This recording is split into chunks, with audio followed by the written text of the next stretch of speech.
el Dia Internacional de les Dones del Camp de Tarragona, que enguany celebrem aquí a Falset. Iniciem l'acte i li passo la paraula a la senyora Teresa Pallarès Piqué, delegada territorial del Govern al Camp de Tarragona.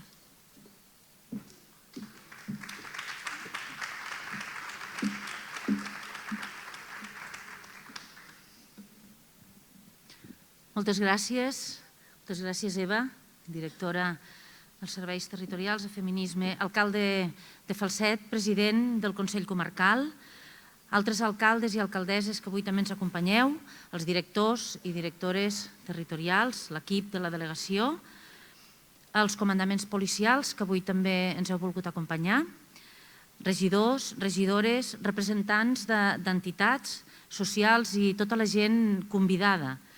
Mireu, en primer lloc, com us podeu imaginar, per mi és una satisfacció estar a Falset, estar, si l'alcalde em permet, estar com a casa. Tots sabem que els de Marçà i els de Falset sempre hem tingut una lluita en positiu, però sempre és un plaer tornar a Falset, tornar al Priorat, que van ser, diguem, molts anys de la meva joventut que vaig passar aquí. I a més aquí, al Teatre de l'Artesana, que crec que és un espai emblemàtic i que també forma part d'aquesta transformació de tots els municipis al llarg dels anys. Com li comentava l'alcalde quan he arribat, que gairebé hi ha espais que ja desconec. Vull dir que tot fa molta via, tot evoluciona i evidentment nosaltres també. Mireu, tots els dies són molt importants per treballar el que avui commemorem, aquest dia internacional, aquest dia de la dona. Tots els dies són importants per treballar-lo, però, esclar, el 8 de març ha esdevingut ja aquest símbol del manifest, aquest dia que d'alguna manera ens posa el focus, l'atenció en tot allò que forma part d'aquest entorn feminista, d'aquest entorn que ens ha d'acompanyar al dia a dia, també amb una transformació global, amb una transformació del propi planeta, com després veurem amb el logo que enguany d'alguna manera acompanya aquesta commemoració. Aquest logo de la sostenibilitat. I m'agrada aquest terme perquè tot i que parlem de la sostenibilitat des del punt de vista dels objectius de desenvolupament sostenible, aquest entorn d'estar a prop del planeta, de fer aquest canvi amb tot el del canvi climàtic, per mi també aquesta sostenibilitat passa per la transformació en l'esfera privada de la dona, que ha tingut un rol important al llarg de tota la història amb la sostenibilitat de la societat, com un pilar clau de sosteniment de la família, de la cura dels fills, de la cura dels més grans i, en definitiva, de tirar endavant aquesta societat. Segurament, sense aquest paper clau, tampoc no seríem on som, però ara ja amb això no n'hi ha prou. El més important és que parlem que la subordinació de les dones ja no existeix, que ens hem empoderat i que volem trencar sostres de vidre que encara existeixen. Ho deia l'anunci que veiem per TV3 aquests dies i el programa que es farà aquesta nit des de Feminismes amb aquest missatge. Trenquem els sostres de vidre. Ja no ens resignem a acceptar les coses com som. Volem canviar-les. Tenim capacitat d'actuar. Tenim fortalesa. Estem empoderades. I, per tant, jo crec que a vegades nosaltres mateixes ens hem de creure que estem empoderades per introduir canvis i per transformar aquest món global. Tot i així, i tenim dades objectives que així ens ho diuen, encara hi ha bretxa salarial. És gairebé increïble que a la societat del segle XXI hi hagi diferències també salarial. I de vegades tenim encara dificultats per accedir a llocs de treball, potser més que amb els homes. Però el que més important i la xacra més gran d'aquest entorn és la violència domèstica, la violència masclista. Si la violència s'ha d'erradicar, evidentment la violència masclista hem de reivindicar, hem de posar tots els recursos que tinguem a l'abast perquè aquesta xacra desaparegui del nostre dia a dia. No podem tolerar ni resignar-nos a acceptar de cap manera que hi hagi violència a la nostra societat. I, per tant, des de la delegació del Govern, com no pot ser d'una altra manera, des de la Generalitat, amb els cossos policials que tenen un paper també en aquests casos, hem d'importar tots els recursos que puguem per treure-la de la nostra vida. I no m'estendré més perquè avui hem d'escoltar el diàleg entre les dones i veure el desenvolupament de l'acte que heu preparat, però si em permeteu, primer que tot faré una cita de Simone de Beauvoir, jo crec que representa molt bé aquesta idea que les dones ens hem d'empoderar cada vegada més, que diu que primer ens van tallar les ales i després ens van culpar de no saber volar. Jo crec que nosaltres sabem volar, hem de volar, tenim força, ens hem de creure nosaltres mateixes que podem tirar endavant i podem transformar el món.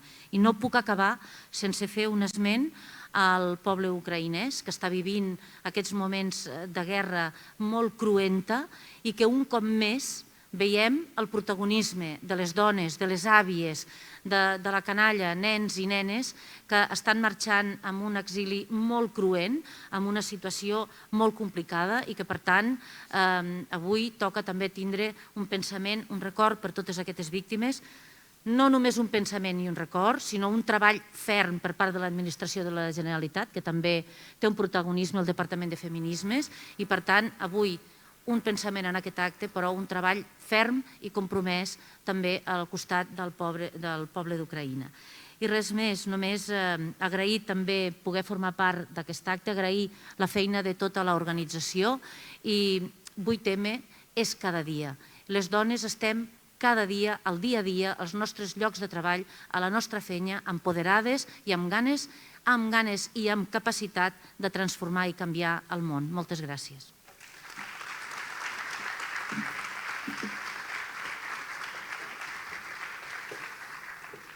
Moltes gràcies, delegada. Té la paraula la senyora Rosa Pou i Roda, regidora de l'Ajuntament de Falset.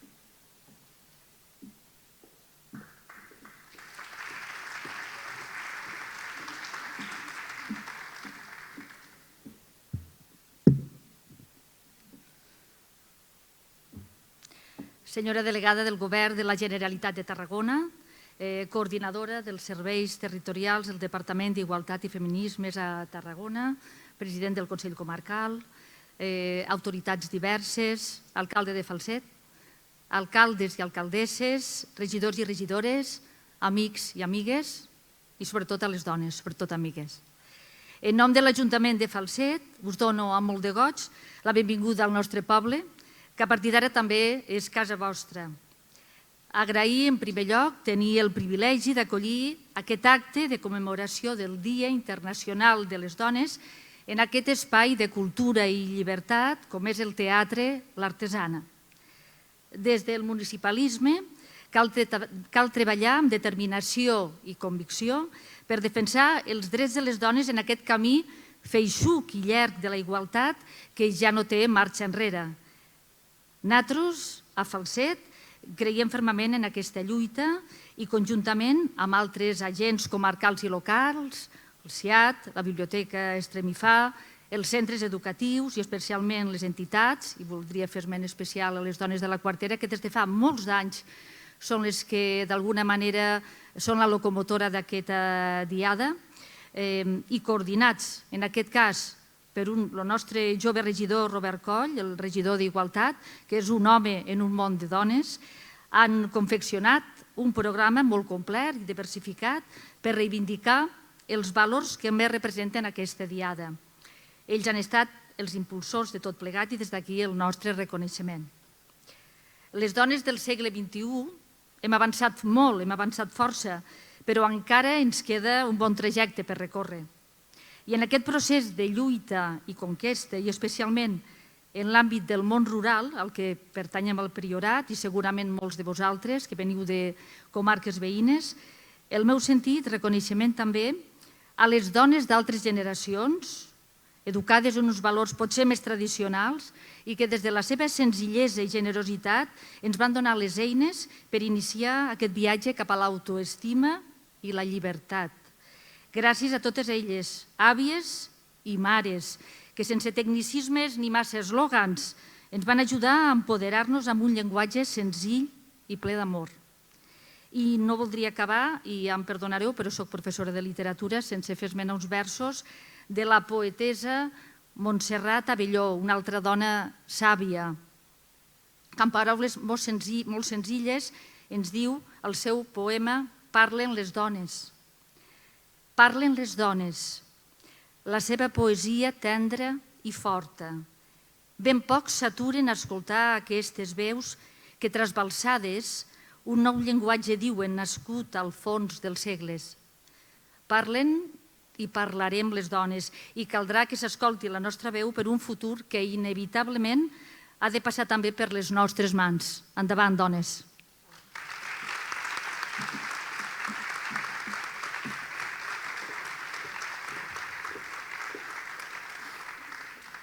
Moltes gràcies, Rosa. Abans de presentar-vos el que ve a continuació, tot i que tots ho sabeu perquè hi havia un spoiler a la invitació, us adreçaré unes paraules com a representant del Departament d'Igualtat i Feminismes aquí al Camp de Tarragona. Les salutacions protocolàries, amb el vostre permís me les saltaré, que si no ja seria tripití les salutacions. Doneu-vos per saludats, benvingudes i benvinguts. Un any més, doncs, commemorem el Dia Internacional de les Dones, reconegut oficialment l'any 1977 per Nacions Unides. Va sorgir per primera vegada de les activitats de moviments obrers a principis del segle XX. En els darrers anys han estat molt importants. L'any 2000 eren prop de 1.000 dones, però fins al 2019 van anar creixent i més de 200.000 es van trobar al carrer. Hem vist créixer les manifestacions cada any i també la nostra resistència davant la injustícia. Però va arribar una pandèmia, tot es va tancar i ens vam recollir a casa, amb el silenci que això va comportar. Ara mateix, però, sortosament, estem en un moment de canvi. Sembla que després de 2 anys ens apropem al final d'una pandèmia, creuem els dits, que ha tingut un greu impacte global i en especial sobre les dones. Diversos estudis, de fet, ens mostren que a escala global la pandèmia ha intensificat les inequitats de gènere. Una pandèmia que ha afectat la feina de les dones, especialment al sector de serveis, que ha posat al límit recursos sanitaris, serveis de cures, que són uns sectors molt feminitzats. També l'espai domèstic, els treballs de cures informals, que són assumits majoritàriament per dones, han augmentat, així com han augmentat les violències masclistes, com deia la delegada, incloent-hi també violències masclistes exercides per mitjans digitals, xarxes socials, internet. Durant aquests anys de pandèmia i com ha ocorregut històricament en altres moments de crisi, les dones hem patit retrocessos importants quant als nostres drets i això ha impactat en les nostres vides.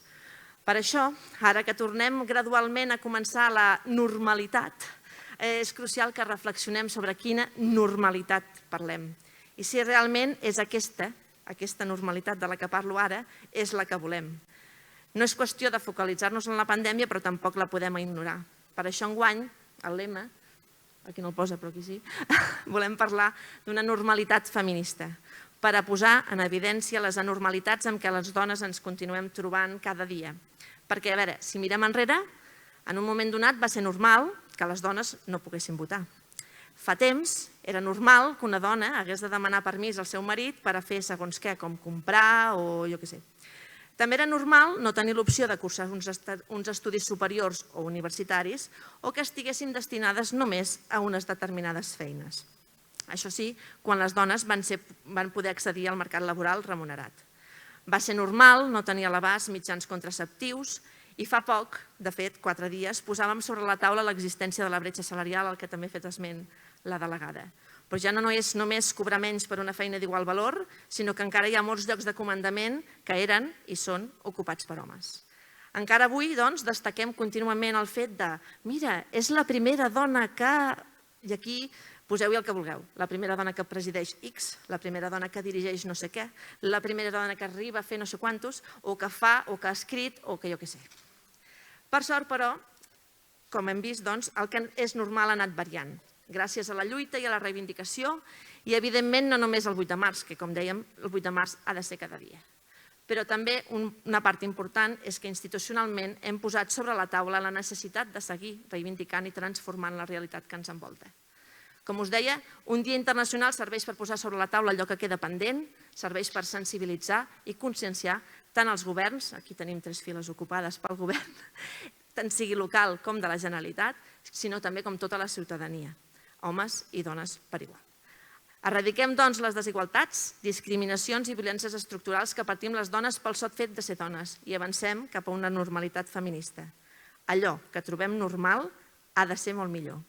Per tot això, en aquesta commemoració del 8 de març, renovem el nostre compromís per acabar amb aquesta normalitat patriarcal que ens condiciona per continuar lluitant a favor de vides plenes i en llibertat. El govern tal com deia la delegada, s'ha compromès a portar endavant la transformació feminista del país. De fet, és un dels 4 eixos de transformació que s'han posat en el pla de govern. Hem de posar les eines i vestir els recursos perquè ara totes les dones de Catalunya, que representem el 52% gairebé de la població, es trobin una normalitat feminista que permeti exercir els nostres drets en plenitud.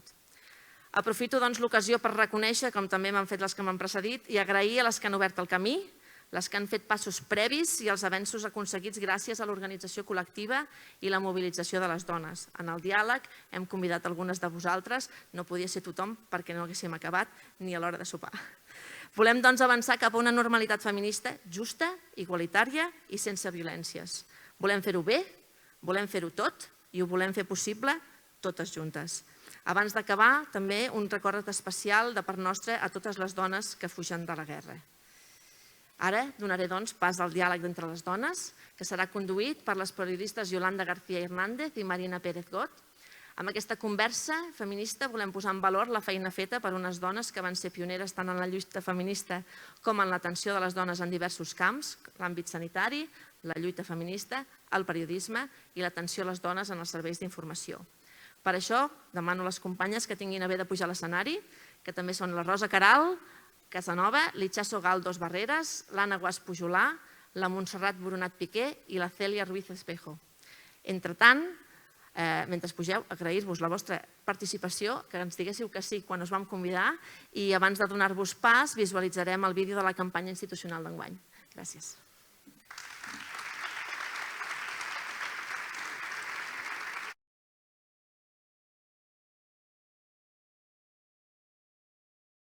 Ai, quines ganes de fer vida normal. Amb una mica menys d'estrès i una mica més de diners. Si cobrés com en Joan, que al final fem la mateixa feina. Bé, quines ganes de fer vida normal, però justa. I sense discriminacions. Una vida normal, justa i igualitària. I no tenir por. Doncs això, una vida normal, justa, igualitària i sense violències. Un moment. He dit que volia tornar a la normalitat? El que realment vull és una normalitat feminista. I la vull ara. Allò que trobem normal ha de ser molt millor. Avancem cap a una normalitat feminista. Fem-ho bé, fem-ho tot, fem-ho possible. Generalitat de Catalunya.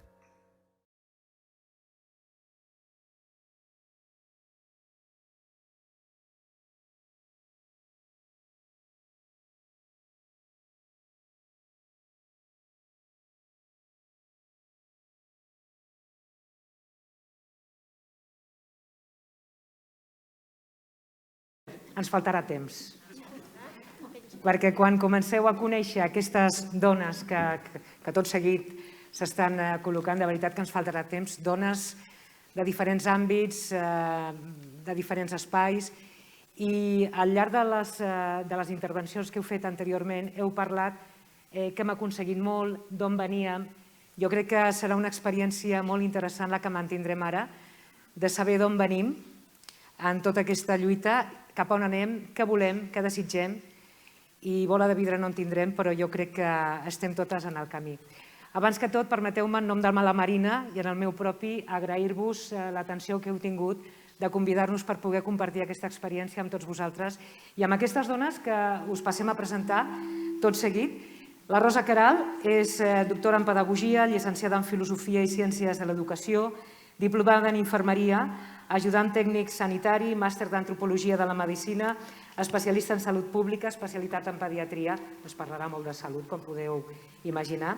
Ha treballat com a professora a diferents departaments de la URB, Pedagogia, Infermeria, també ha exercit assistencialment com a infermera a l'Hospital Joan XXIII de Tarragona i supervisora d'urgències. Té un currículum extraordinari, però en aquest punt em vull aturar, perquè la Rosa, amb 17 anyets, va començar a treballar a l'Hospital Joan XXIII de Tarragona i a partir d'allà va anar desenvolupant la seva carrera.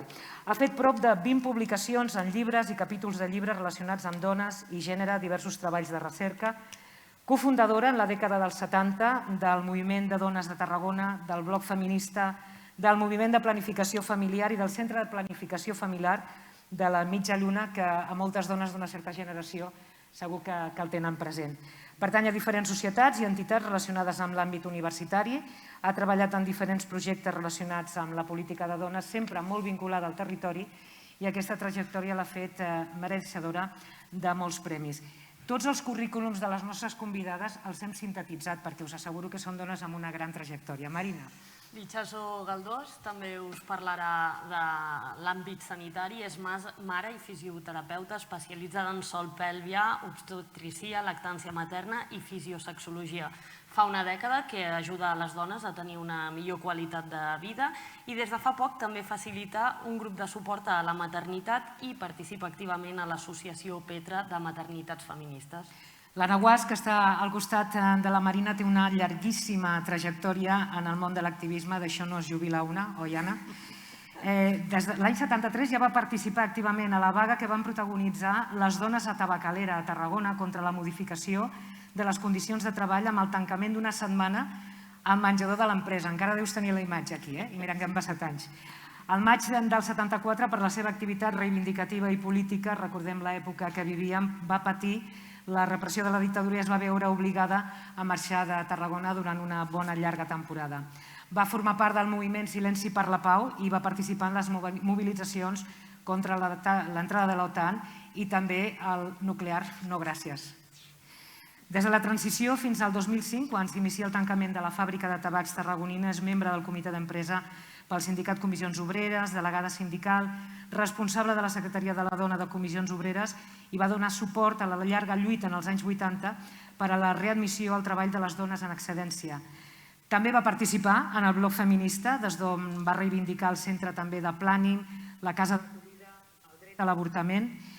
Forma part, i aquest és un episodi que també cal tenir molt en compte perquè aquí les dones han sigut molt invisibles i molt poc presents, forma part de la Colla Jove i l'any 1987 les dones aconsegueixen ser considerades castelleres de ple dret i va ser escollida presidenta de la Colla Jove l'any 2004 i l'any 2005. El 2011 i 2012 va ser la primera dona a presidir la coordinadora de colles castelleres de Catalunya i continua activa a la colla i allà on se la cridi per reivindicar que ho porta a la sang, no ho pot deixar de fer. Des que s'aixeca, ella ja reivindica a casa seva. Tenim confiança, per això fem el xascarrillo. Passem ara a l'atenció de les dones, que també és molt important. La Montserrat Boronat, que és advocada, exerceix concretament d'advocada des de l'any 1978 en un despatx col·lectiu on les sòcies i les treballadores són totes dones. Va ser la primera advocada del Bloc Feminista de Tarragona i la primera advocada del Servei d'Atenció i Assessorament a les Dones de l'Ajuntament de Tarragona, el CIAT, i també el CIAT de l'Ajuntament de Reus. Va ser la primera advocada de l'equip d'atenció de la infància i adolescència, EAIA, i exerceix la defensa, entre altres assumptes, de dret de família i de violència de gènere. Ha estat síndica de greuges de la Universitat Rovira i Virgili i és membre i va ser vicepresidenta de l'Associació Catalana de Juristes Demòcrates. I en una línia similar, una altra advocada que és la Cèlia Ruiz, que et vegin, que estic jo davant teu, no et veuen. La Cèlia Ruiz és advocada, com dèiem, i té una llarga experiència en l'acompanyament a dones i fills i filles en situació de violència masclista, en el torn d'ofici, en procediments de menors, penal, penitenciari i estrangeria. En l'actualitat és tècnica superior de la Regió Social del Camp de Tarragona del Departament de Drets Socials, desenvolupament d'avaluació, recerca i acompanyament a les àrees bàsiques de serveis socials del territori, tècnica referent de violència masclista de la Direcció General de Serveis Socials del Camp de Tarragona, assessora legal del CIAT de l'Ajuntament de Tarragona, desenvolupar assessorament legal a dones així com a servei, contenció i acompanyament en processos vitals, tècnica referent en violència masclista del Departament de Treball, Afers Socials i Família al Camp de Tarragona, Subdirecció General de Lluita contra la Violència Masclista, Secretaria d'Igualtat, Migracions i Ciutadania de la Generalitat de Catalunya, abogada exercent al torn d'ofici del Col·legi d'Advocats de Tarragona, assistència a ciutadans i ciutadanes amb dret a la justícia gratuïta en procediments civils, matrimonials i penals. Us feu una idea que l'experiència quotidiana i el bagatge d'aquestes dones farà que tant a la Marina com a mi ens costi molt poder treure el suc d'una manera sintetitzada. Sí, serà una miqueta difícil, haureu de ser una mica sintètiques totes. Hem decidit que començaríem per una pregunta que sembla molt senzilla, però jo crec que és bastant important. Rosa, tu mateixa, per què encara és important reivindicar i commemorar un dia com el 8 de març? Perquè no hem aconseguit moltes coses, o sigui, des que vam, almenys jo vaig a començar als anys 70 a reivindicar, a donar-me compte de la situació de la dona, perquè llavors era donar-se compte, fins ara a l'actualitat encara hi ha molt de camí. Hi ha molt de camí per nosaltres i també hi ha molt de camí pels homes, perquè els homes tampoc no se'n fan conscients que també són víctimes del masclisme. I llavors, o sigui, són víctimes, o sigui, a part que puguen ser subjectes també del masclisme, també són víctimes i se n'han de donar compte. I mentre que això no ho aconseguim tant per nosaltres com per ells, tenim molta feina. I Chaso, com ho veus tu? Pues yo veo una miqueta como ha dit la Rosa, bueno, encara estan aquí lluitant, llavors ens podem donar compte que todavía queda molt per fer.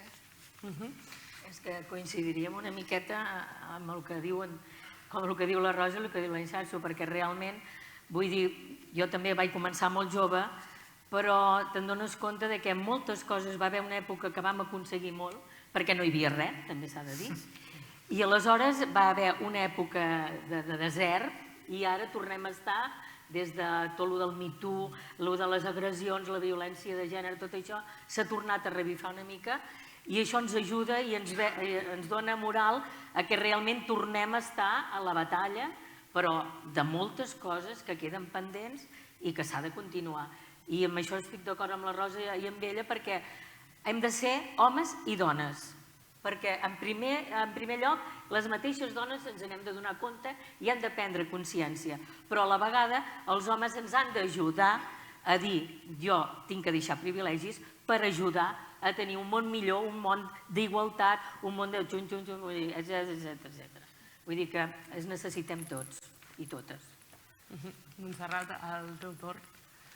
Primer, gràcies per convidar-nos i gràcies per aquesta oportunitat que quan vam començar la lluita no em pensava mai, abans ho comentàvem, que es pogués fer un acte, com dieu, posant en valor tota la feina feta més aviat o més tard. Sí que crec necessari que existeixi aquest dia, malauradament. Ha d'existir aquest dia perquè com és un dia abans i el després i mentre es fan els actes de reflexió una altra vegada d'on som i encara què necessitem.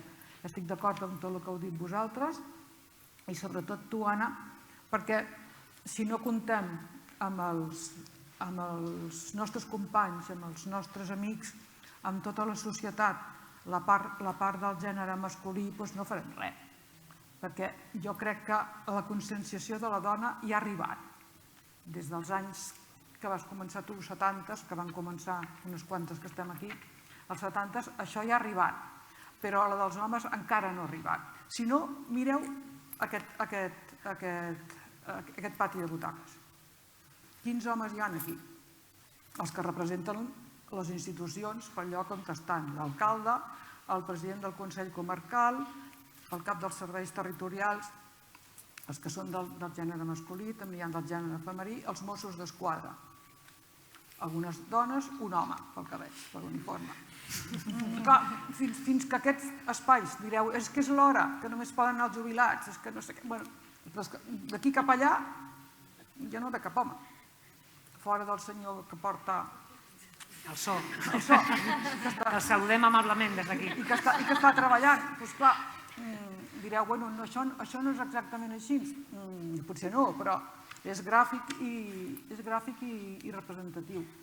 I fins que no incorporem els nostres companys que hem de compartir les feines de casa, que és un dels punts fonamentals, i això no ho hem assolit per res, jo crec que hi ha un tant per cent molt baix del que estigui compartir, no ajudar, sinó compartir, ja no estic tipa de l'ajudar, l'ajudar no és per res, sinó comparteixes la responsabilitat i la feina, i els homes no, que n'hi ha alguns que sí, no s'afronten a l'agressor, doncs no avançarem.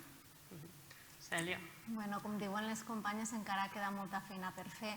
A mi em dóna la sensació que a vegades arreglem coses més superficials i no entrem tant al fons. És com el fet que la dona sí que ha sortit a l'àmbit públic, però l'home no s'ha introduït dins de l'àmbit privat. Llavors, sí que tenim més drets, evidentment, que dels que teníem abans. Ara podem votar, podem obrir un compte corrent sense demanar-li al marit, podem avortar, molts drets que són vitals, que són drets fonamentals, però altres drets que els hem d'exercitar més íntimament, encara els estem lluitant. Llavors encara queda molt per poder lluitar i per això encara reivindiquem, no festegem aquest dia. A mi m'agradaria algun dia poder festejar-lo i no reivindicar-lo, però hem de continuar construint. I el problema és que mentre construïm des que tinguem una voluntarietat, des de la gent que sigui sensible o que s'hagi de construir, tots els altres no entren en aquest carro. Llavors, nosaltres que potser estem més sensibilitats o els que estan aquí tenen un procés de deconstrucció que és constant, perquè ens hem de deconstruir constantment el que ens han inculcat, doncs els altres no entraran aquí i no podrem acabar en una fase d'igualtat total. Hi ha un aspecte que heu esmentat ara, que si us sembla, i si et sembla tu, Marina, ens ho apuntem aquí per després, que són les noves masculinitats, que potser és un tema molt interessant, per no redundar en allò que parlem sempre, tot i que heu dit el tema de compartir, noves masculinitats, això és molt important, però no volem deixar l'oportunitat. L'Anna deia, vam aconseguir moltes coses perquè no teníem res. Fem una mica un teatrillo. Jo us imagino a la Montse, a la Rosa i a tu, al motoclub, dient anem a fer el blog feminista, o com va anar això? Quasi, quasi. Doncs vinga, expliqueu l'experiència de com va anar això en el seu dia. Primer, gràcies per convidar-nos, que abans ho he dit, Rosa, convidar-nos i poder estar aquí amb aquest marc així. Hi ha pocs homes, però suposo que els que han vingut prendran consciència que a nivell institucional fa falta molta cosa. I aquí, ara ho explicarem. Bé, doncs, en principi, la Rosa Queralt va ser de les fundadores del bloc feminista en els anys 75, abans del 75, donant adreces d'avortament, que és el que més es feia en aquell temps, perquè clandestinament, com que no es podia avortar a l'estat espanyol, donaven adreces, o sigui, el bloc feminista donava adreces d'avortament fora del país, que és una de les feines que es feia més importants.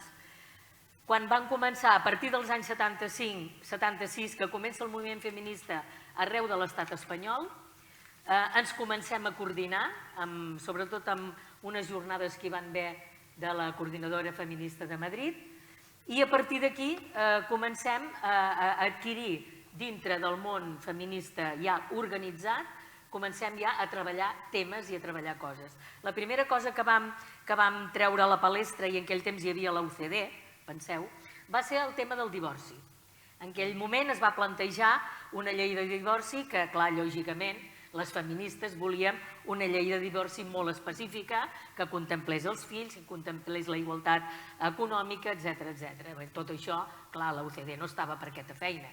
I la llei del divorci, me sembla que al final encara no es va aclarir amb la UCD, sinó que es va aclarir amb els socialistes quan van sortir.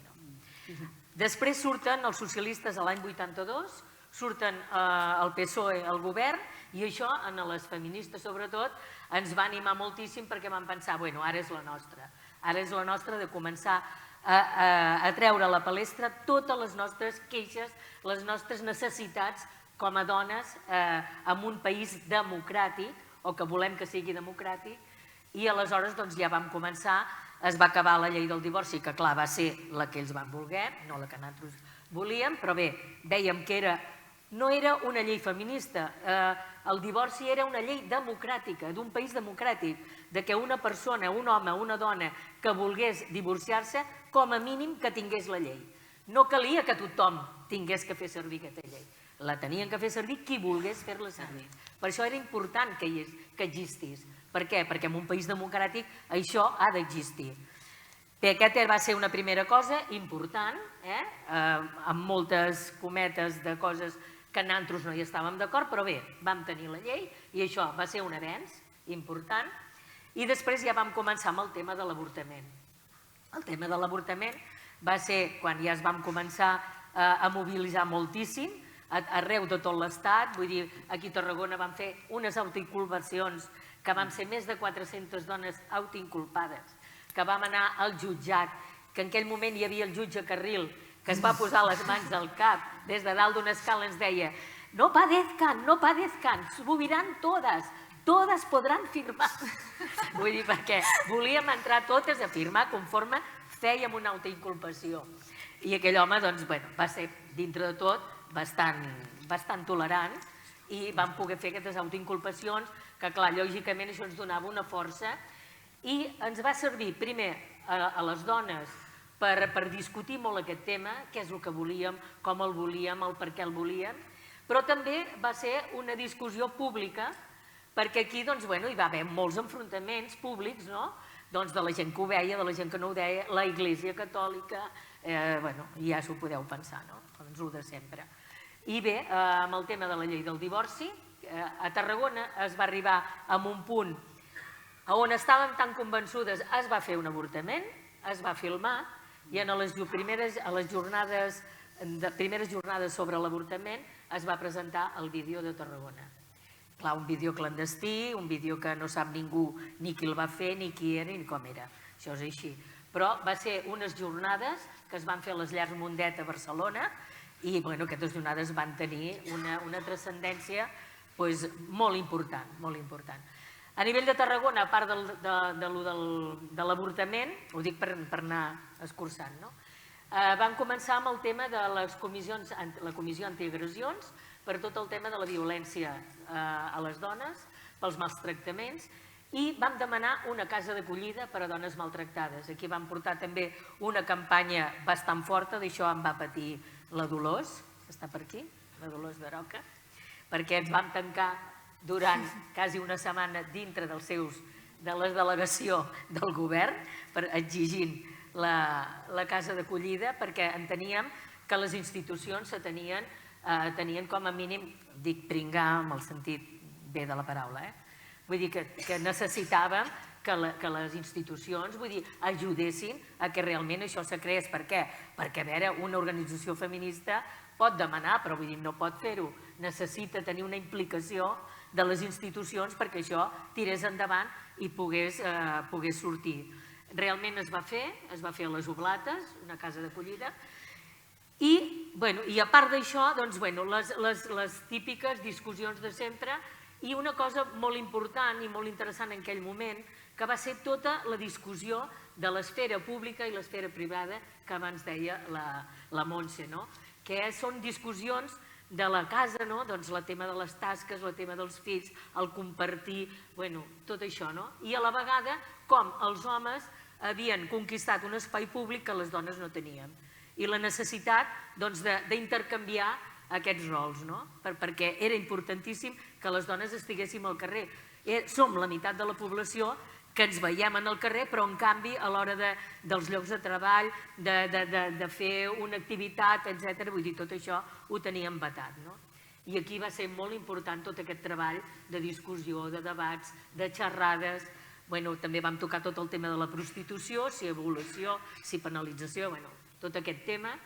Moltíssims temes que van fer que el moviment feminista dels anys 80 fins quasi als 90-95, vull dir, o menys, tota aquesta època hi havia una riquesa a nivell global, no només de Tarragona i dels pobles i tot això, sinó que al nivell de discussió i tot que hi havia, estàvem coordinades amb Catalunya i a la vegada estàvem coordinades amb tot l'estat espanyol, perquè hi havia una coordinadora feminista d'organitzacions, i aleshores tot això era una riquesa molt important per totes nosaltres i ens sentíem empoderades.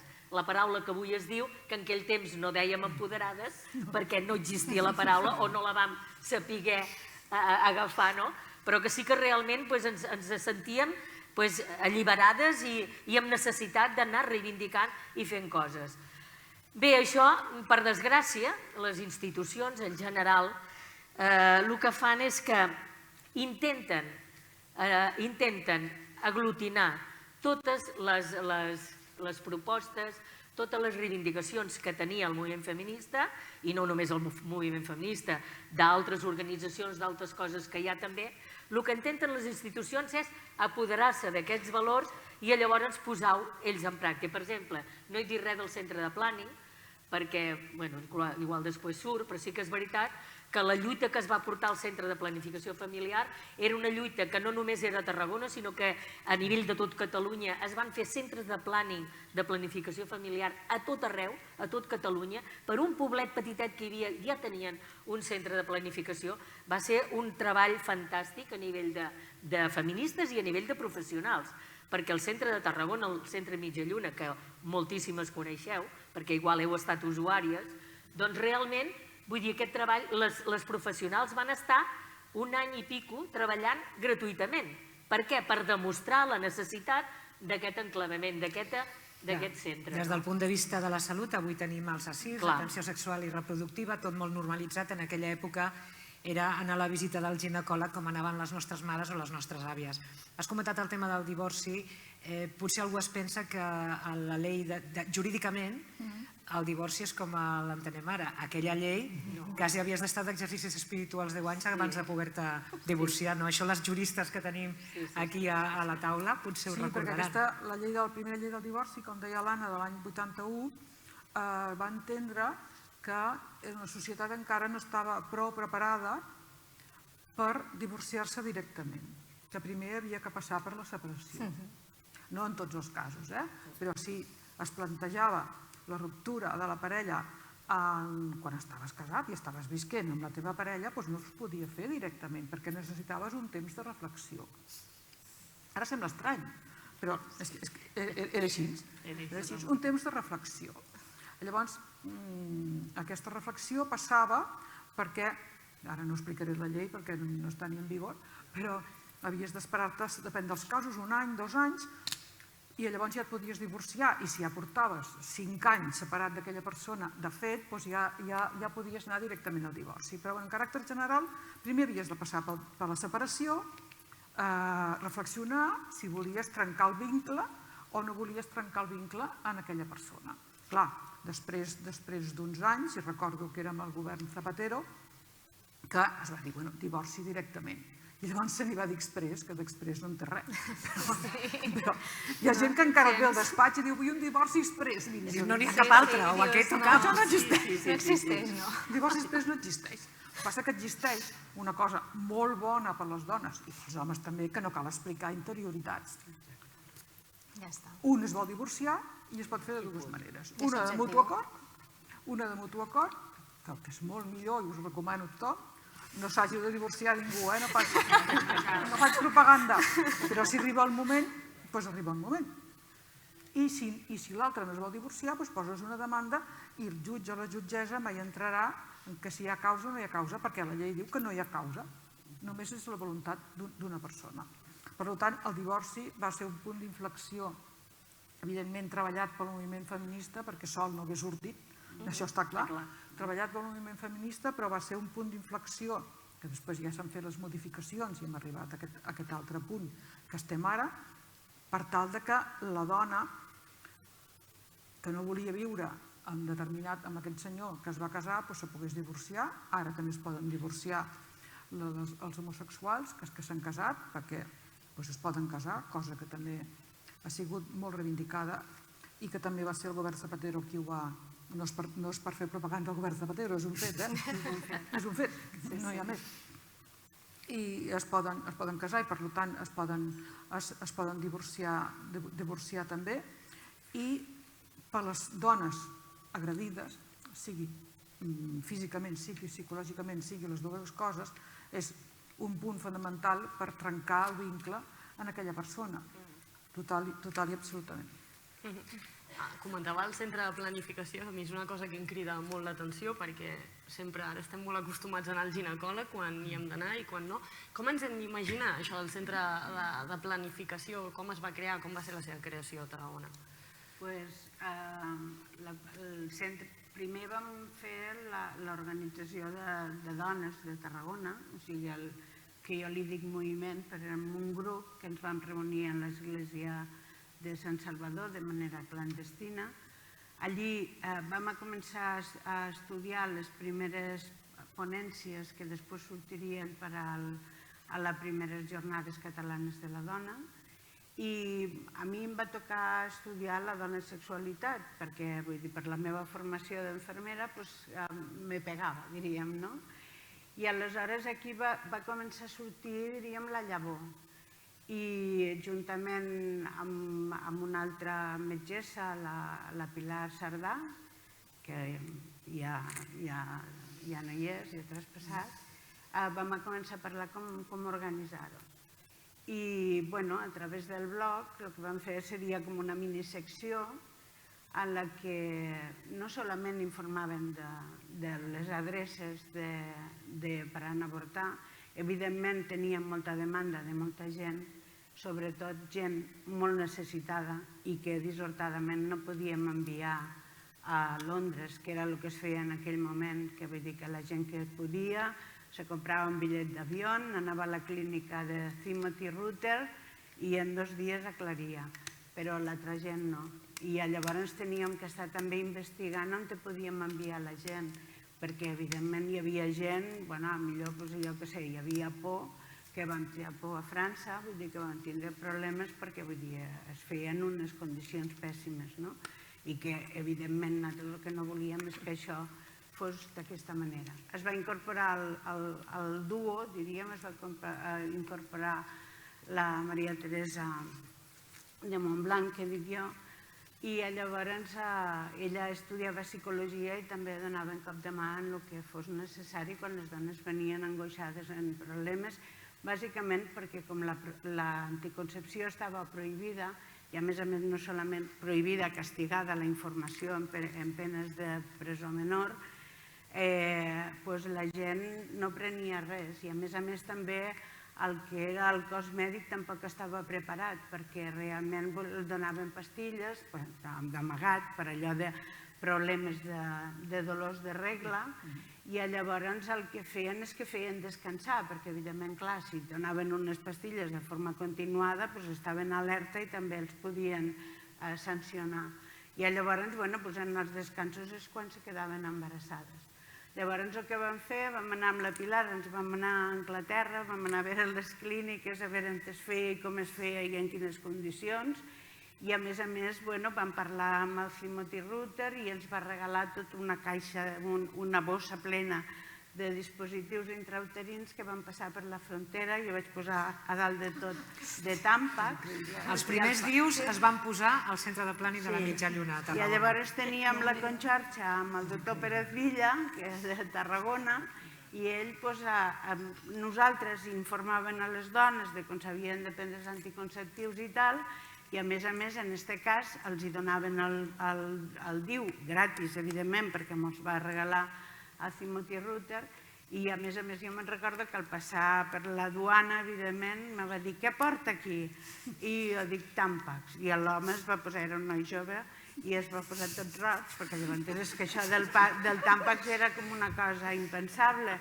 I llavors va pensar, i me va dir, diu, bueno, llevar Tampax no és hacer contrabando. I jo pensava, mare meva, tot el que portava allí dins. I va ser així que vam anar, diríem que les dones van començar a posar-se les primeres té de Cooper a Tarragona i llavors d'aquí va sortir el nucli d'anar pensant, d'anar també a les jornades catalanes de la dona, diríem que vam consolidar-nos més per a crear grup, també van conèixer gent diferent, de diferents, evidentment en aquell moment, les primeres que vam estar eren gent que estàvem organitzades al SUC i després es va anar afegint més gent i teníem un grup de dones de molts colors a nivell ideològic però que estava molt bé perquè realment compartíem idees, discutíem i ens ajudàvem i tal.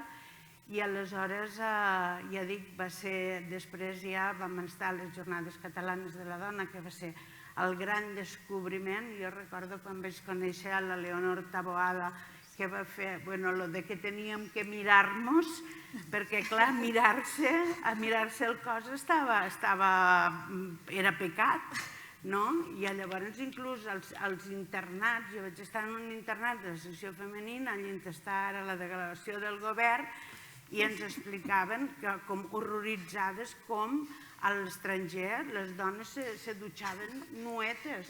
I jo pensava, per l'amor de Déu, no?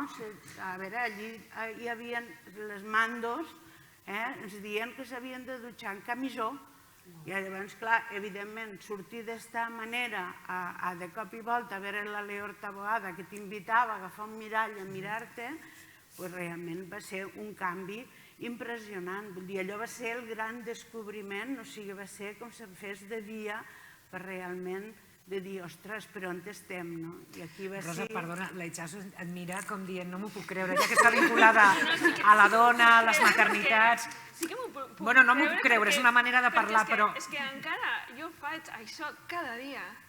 O sigui, jo cada dia tinc que dir a moltes dones agafa un mirall, mira-te, sobretot després del part. És que és una cosa... I todavía moltes dones encara no s'han mirat mai.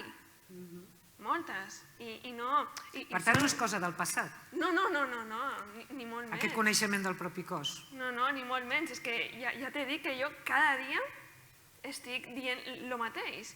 I és una de les frases més repetides.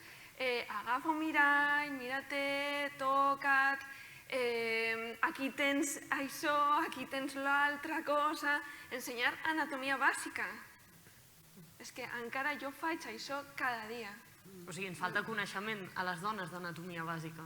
Sí, perquè segueixen tenint por. Sí, la informació la tenen a l'abast. És, diguem-ne, la voluntat. Sempre hem dit, i a vegades hem comentat abans també, amb la Cèlia, que moltes vegades les limitacions se les posa la mateixa persona, en aquest cas la mateixa dona, no? Que tens accés a la informació, però aquest gest de reconeixement i de... Però segueix havent un bloqueig. És cultural, no? Segueix havent un bloqueig en aquest sentit, en el sentit de no vull mirar, no vull saber què ha passat en el part, no vull saber, no vull mirar... I no sols en el part, és que jo faig tractaments a dones molt joves, de 20 i tants anys, que encara no s'han mirat mai.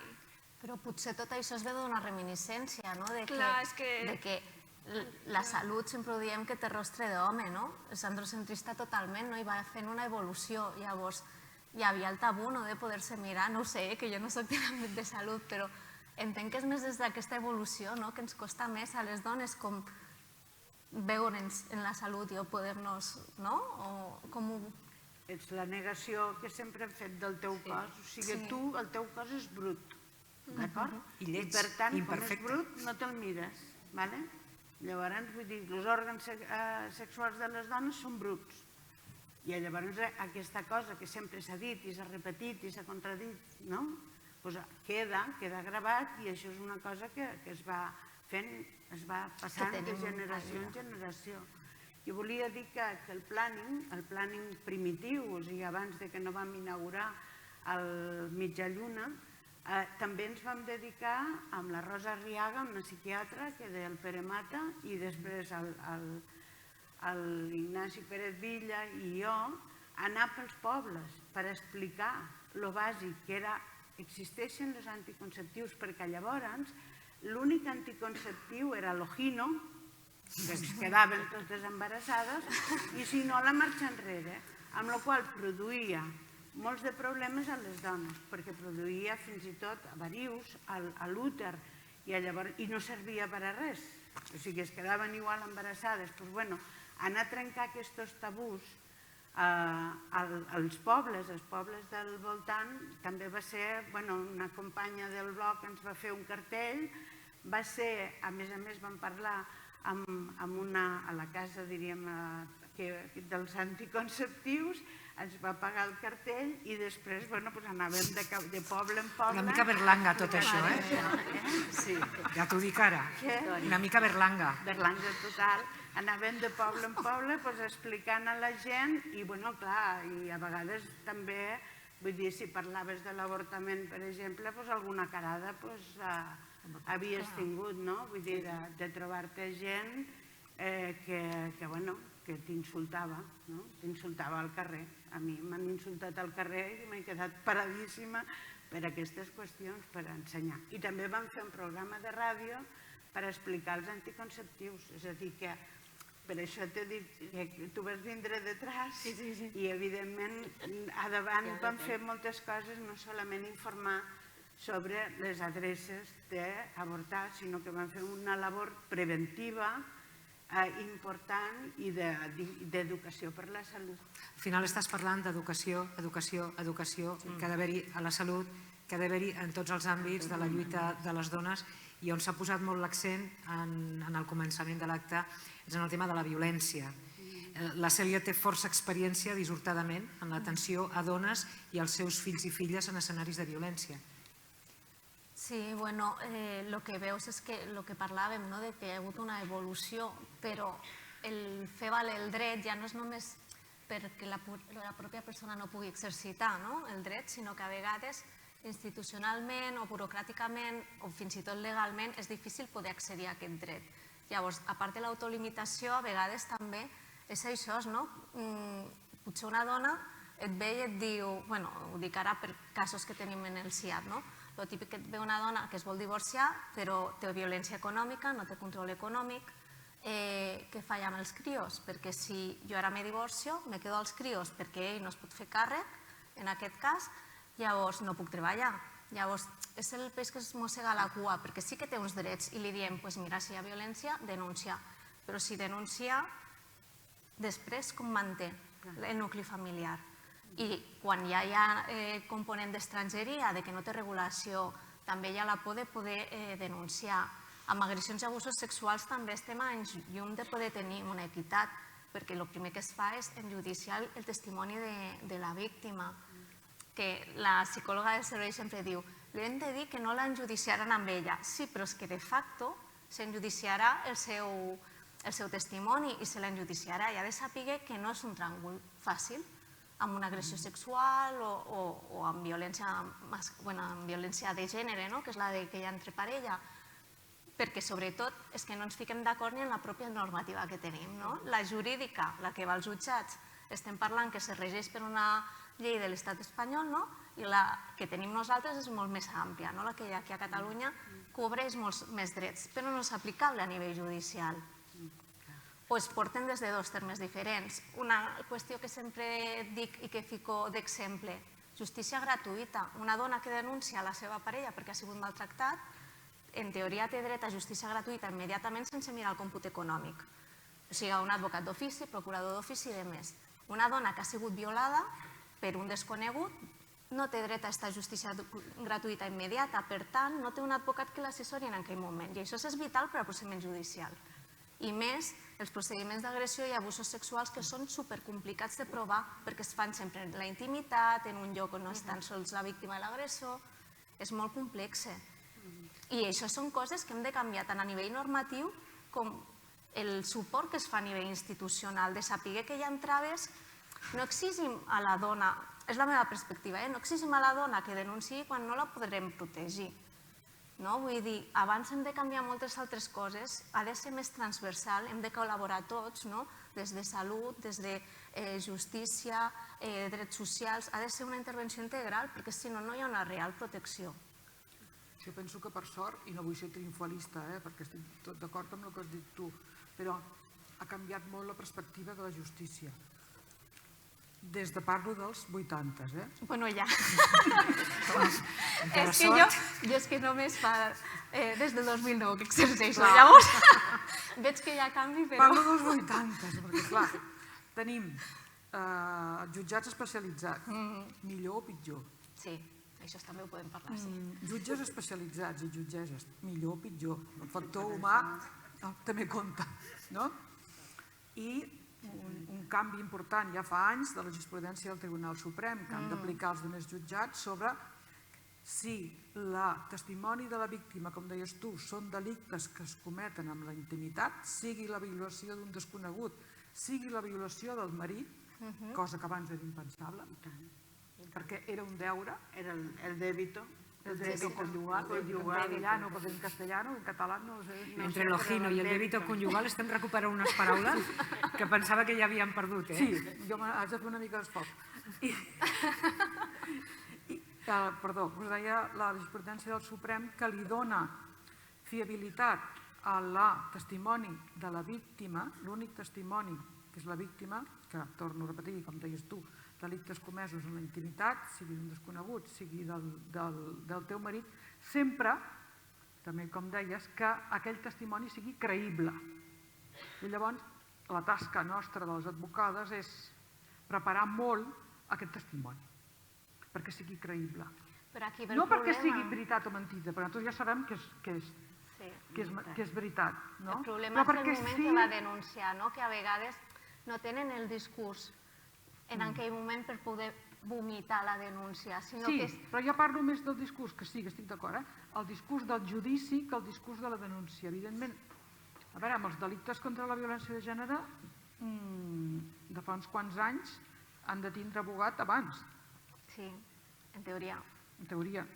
Però clar, si no els hi donen d'ofici, com dius tu, llavors ha de ser privat. De vegades, doncs no. Però clar, en agressions sexuals, que a la víctima normalment li costa molt acceptar o pair el que ha succeït en aquell moment, el discurs normalment és incoherent en aquell moment. L'ha d'estructurar. Primer, pensar que els ha succeït, que moltes vegades van que ja no dona temps de fer la prova biològica, el metge forense ja n'intervenir res. Llavors, si no tenen un advocat en un moment que li ajuda a endreçar aquest discurs amb coherència, després en el procediment judicial se les menja. Se les menja. Jo fa anys vaig portar els judicis d'agressions i abusos sexuals de l'Associació ADAS de Barcelona i en un judici jo he arribat a veure a una jutgessa dir-li és que ja fa 4 anys que t'han violat, és perquè ho haguessis assumit, perquè li va agafar una crisi d'ansietat abans. I és una dona. Sí, i era una dona. Masclistes, no oblidem també. Llavors, el problema és que la mirada encara és així, tant des de la perspectiva jurídica com en moltes perspectives, d'educació, de salut, encara hi ha molta... Bueno, en tots els àmbits. Llavors, en l'àmbit jurídic el problema és que sí que hi ha la sentència del Tribunal Suprem que parla de la credibilitat, de la continuïtat del testimoni, però si ja la primera declaració és inconexa, i la següent ja la tindràs perquè ja té advocat, que diuen, has canviat la declaració. Jo volia afegir aquí que sí que han canviat perquè, evidentment, moltes vegades, quan ara ja, per almenys, hi ha unes persones a les comissaries que potser estan assabentades. Els GAPs. No, i policia en formació. I en formació. I altres no. I altres no. Sí, però no sempre tenen aquests. Però, evidentment, és que llavors una persona agredida que anava a denunciar era doblement revictimitzada. Perquè el policia et ridiculitzava i, a més, el que prenia nota no sabia si realment estava fent el que estava fent. Amb la qual cosa era un dolor profund a una situació que ja venia amb dolor i que, a més, infringia molt més dolor a posteriori perquè no estaven... perquè no tenien que fer aquella feina, tenien que anar a picar pedra o altres coses. Ara, les grans comissaries, parlo de les grans perquè les petites crec que no, ja em corregiran els Mossos d'Esquadra que estan presents, tenen unitats de víctimes. Que sàpiga durant el dia, la nit no. Tenen un horari diurn, sí. El grup d'atenció a les víctimes, no? Ara que parlem de tot això, tu que has estat al capdavant de moltes lluites durant tots aquests anys, durant pràcticament tota la teva vida, com veus aquesta evolució que ara estàvem parlant, ja de la violència o l'avortament o de tot el que ha sortit sobre la taula? Bé, és que ara estava pensant tota l'estona, quan estàvem comentant aquest tema, de que sí que en part s'ha avançat força. Per exemple, el que estàveu dient, que les comissaries amb certes ja s'atén d'una manera diferent, però jo crec que el problema també és molt estructural. I aleshores, quan és estructural, hi ha d'haver una implicació tan gran de les institucions de cara al tema de l'educació, el tema de que tenim lleis, però a vegades no s'apliquen. I no s'apliquen com s'haurien d'aplicar. Per què? Doncs perquè hi ha una desídia o és allò, anar fent, no? I crec que aquí és on hauríem d'incidir moltíssim. És amb el tema estructural. Això s'ha de trencar d'una manera o altra. I crec que en aquests moments potser sí que ja hem començat, vull dir, per exemple, amb el tema del Me Too, amb el moviment Me Too, que ha començat a trencar esquemes, sobretot, clar, les patums. Patums, vull dir, aquesta gent que ha denunciat agressions, ha denunciat un munt de coses, vull dir, i que ho veiem a la televisió i diu, oh, i aquesta, i aquell, que són patums, vull dir, de la televisió, del cine, de no sé què, però que a més, vull dir, també d'aquí, no? Doncs que aquesta gent ha denunciat, ha trencat uns estereotips que hi havia, que crec que això ho hem d'aprofitar. I crec que s'està aprofitant força.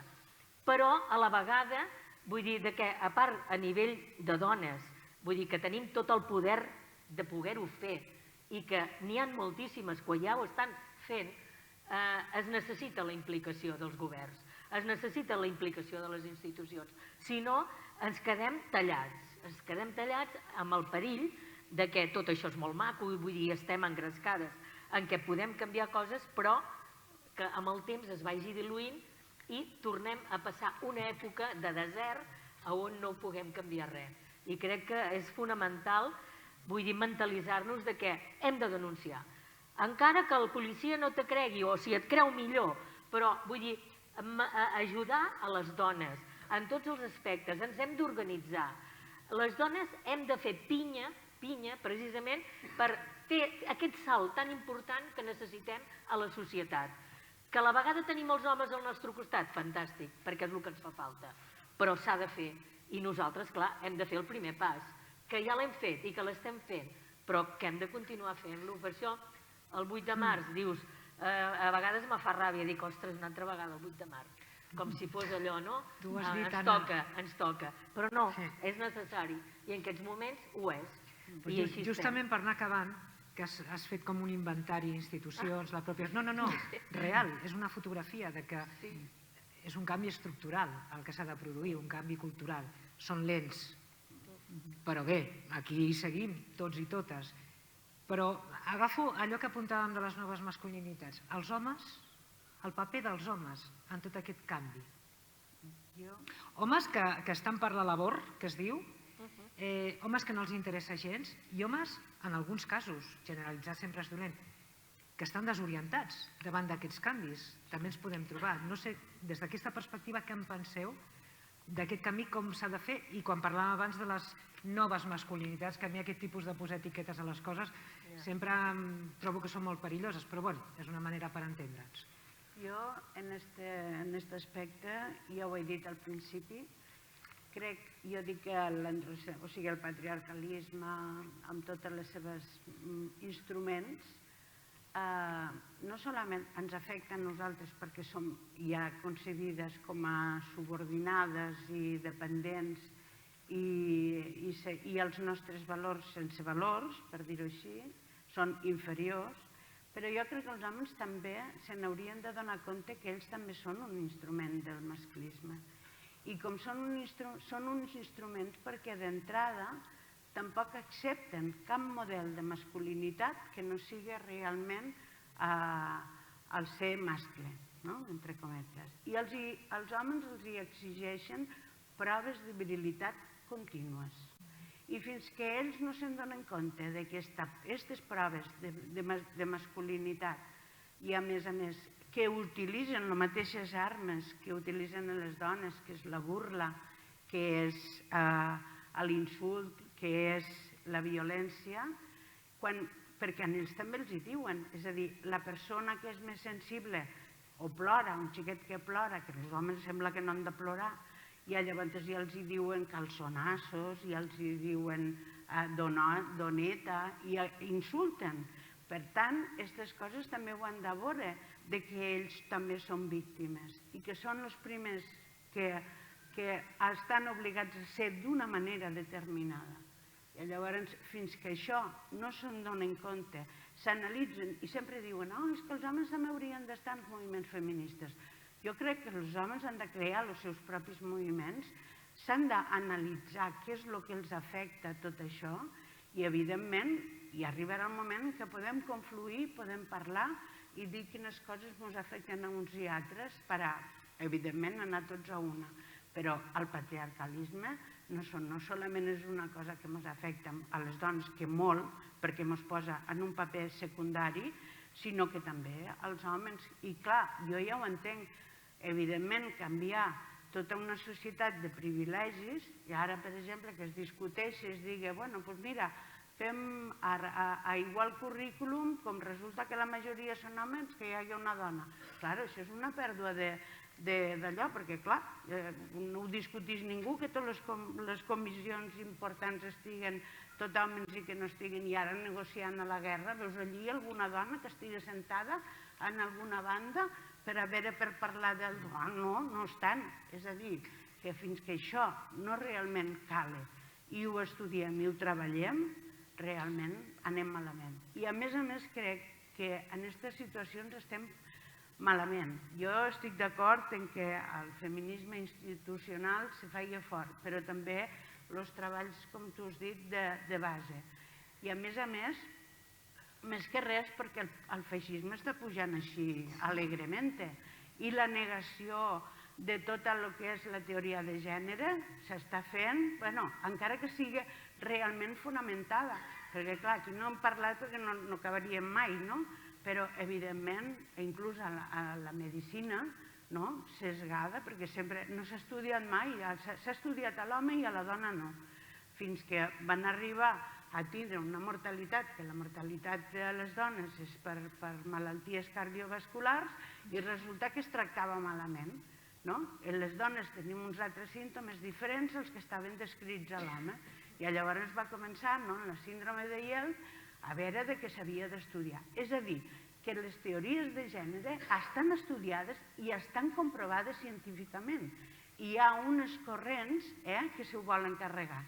Per tant, si anem per aquest camí que es volen carregar les teories de gènere i a més ens diuen encara, vull dir que les dones som les amigues, que som les mares, tot aquest discurs que a més és tan antic, que ja ho vam viure en tota la dictadura, doncs evidentment no evolucionarem, involucionarem i serà dolent per als homes i per a les dones. Jo dèiem al començament que ens faltaria temps i s'està exhaurint el temps, ens hem passat, com ja ho prevèiem, era impossible. En tot cas sí que us demanaria una darrera intervenció. Clar, és que la Rosa Robert, el tema de les quotes. Clar, Rosa, a veure, és que generes temes i no ens dona la vida. Hem de fer un congrés. Hem de fer un congrés, l'any que ve un congrés, en lloc de patar la xerrada a la tarda. Ja tocaria fer el congrés de Falset, ja estaria bé, sempre a Barcelona. Les jornades de les dones de Falset. En un espai com aquest. Jo us demanaria una última intervenció agafant qualsevol dels fils que vosaltres tingueu, que vulgueu manifestar ja per acabar aquesta tertúlia, aquest col·loqui. A mi em sembla que la lluita de la dona no té aturador, és una cosa que ha començat i no acabarà. Però hi ha molt per fer, que ja s'ha dit, i fa molta por el que acabes de dir tu, que són els feixismes. Sembla que la democràcia està en perill. Sembla. I si la democràcia està en perill, la primera que rebrem serem nosaltres. Bé, però aquest any ja podem. I la democràcia s'ha de cuidar, i s'ha de cuidar moltíssim, i ara tenim una guerra incomprensible. Suposo que em falten moltes dades, a tots ens falten moltes dades, però, clar, què veus? El primer que veus, el resultat de l'agressió, què és? Els homes amb l'obligació de quedar-se, dels 18 als 70 anys, més o menys, i les dones, que no tenen obligació de quedar-se, surten amb els nens i amb la gent gran. Ja està una altra vegada el rol de la dona cuidadora i l'home lluitador.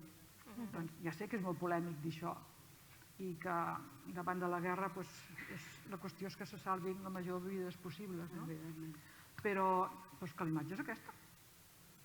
L'imatge és la realitat, perquè si fossin només imatges és que no és pel·lícula, és que està passant. Per tant, no sé, a mi em fa molta por. Por no és la paraula, però és que la involució ja la tenim aquí, ja la tenim a les portes. Hem alimentat. O sigui, el resum és, dels 70 amb ara hem lluitat i hem aconseguit moltes coses, falten moltíssimes per aconseguir, i la democràcia està en perill, i de la democràcia les primeres que patirem serem nosaltres. Ojalà no sigui així. Cèlia, el teu torn. Bueno, jo reprenent una mica, ja no només la guerra, sinó el Covid, que tots pensàvem que ens faria millors persones, hem sortit a aplaudir i aquestes històries, però no ha canviat absolutament res i ha deixat en una precarització encara més greu a les dones, perquè tots els estudis diuen que la pobresa té cara de dona en el nostre país. Coses com, per exemple, encara mantenem carnets de monoparentalitat, quan totes les famílies que són d'un únic progenitor són dones, la majoria, tindríem que parlar de monomarentalitat també, no?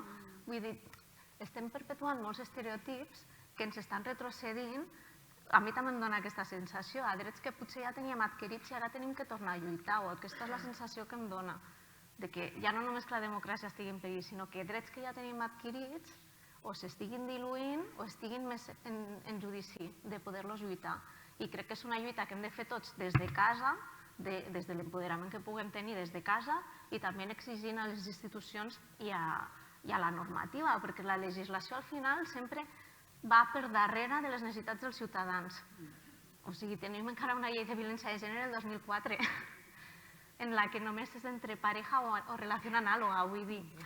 Tenim que modificar. La llei de justícia gratuïta és del 95. Tenim lleis obsoletes que no ens estan ajudant. Llavors, és una que ha de ser transversal des de tots els àmbits, des de dalt, des de baix, des del mig, des d'on vulgueu, des de totes les bandes, perquè si no, no aconseguirem una evolució. Bueno, pues yo agafant una mica el que dius, però llevant-lo més al camp de la sanitat, que és el meu, jo també vull dir que és molt necessari el que dius de les noves masculinitats i tot això, però que és molt estructural, és que necessitem un canvi molt estructural on les dones tinguem més presencialitat, és a dir, tinguem més protagonisme.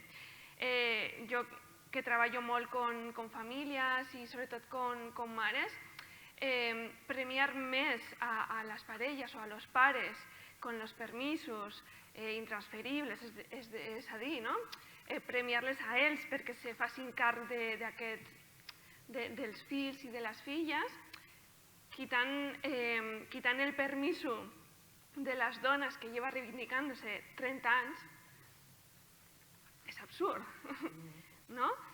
I això és molt estructural, és com, bueno, anem a treballar les noves masculinitats, no? Anem a fer que els homes facin càrrec de les criatures. Com? Donant més drets a les dones i als homes? No, donant més drets als homes. I aquí hi ha un problema. Doctora, mentre fan fines d'alliberament. Clar, llavors què passa amb les dones? Que llavors tenen que anar a treballar, però també seguir cuidant els fills i les filles. Entonces, què passa amb les dones? Que segueixen sin cuidar-se, siguen tornant a visites tant mèdiques com de fisio, com de tot, malament, perquè acaben malament, perquè vienen a consulta i és que no tinc temps, venen a les criatures, però és una hora per tu, només, doncs no tenen temps, no? Llavors, les institucions són les que tenen que canviar aquestes coses, no? I sobretot donar veu a les dones. Què voleu les mares? Què voleu? Què necessiteu? O què necessiteu les dones perquè esto canvi? I ja està. Ja està, ja ho he dit abans. Que tenim molta feina a fer. Sí, ens han posat deures tots, eh? I s'ha de continuar. Sí, sí.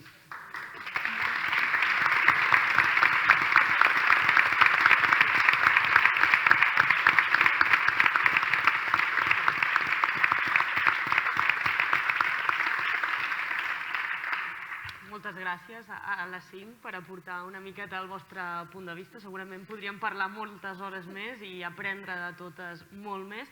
Abans d'acabar hem de llegir el manifest institucional, no sé si us en recordeu, però hem de llegir el manifest... Sabeu el color que us toca a cadascuna? No.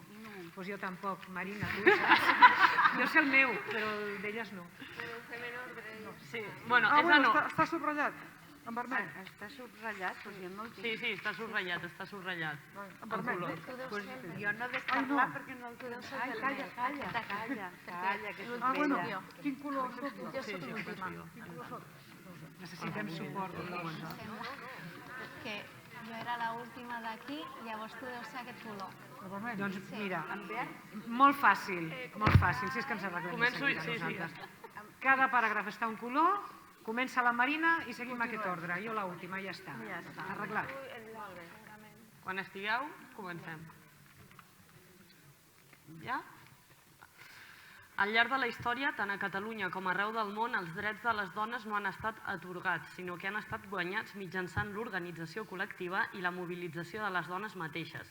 Malgrat els avenços aconseguits en 3 segles de corrents de pensament feminista i 2 segles de lluita organitzades, els drets de les dones encara no estan plenament garantits, no són una realitat per moltes dones i estan subjectes a retrocessos. Per això urgeix trencar el miratge de la igualtat que fa que una part de la societat es pregunti què més volen les dones o que s'instal·li en la falsa equidistància de ni masclisme ni feminisme. El patriarcat i la seva ideologia, el masclisme, continuen ben vius en la nostra societat. El gènere, juntament amb altres eixos d'opressió, és encara avui un element central de les estructures i les relacions socials, econòmiques i polítiques. A través de les relacions de poder de gènere, el patriarcat reprodueix quotidianament estereotips, rols socials i jerarquies d'estatus que corten la llibertat de les nenes, les adolescents i les dones. D'una banda, persisteixen greus desigualtats materials com la feminització de la pobresa, l'assignació a les dones del treball de cures no remunerat i de menys tingut valor social, la segregació vertical i horitzontal del mercat laboral, sous més baixos, fins i tot salaris inferiors per la mateixa feina i condicions laborals més precàries per a les dones.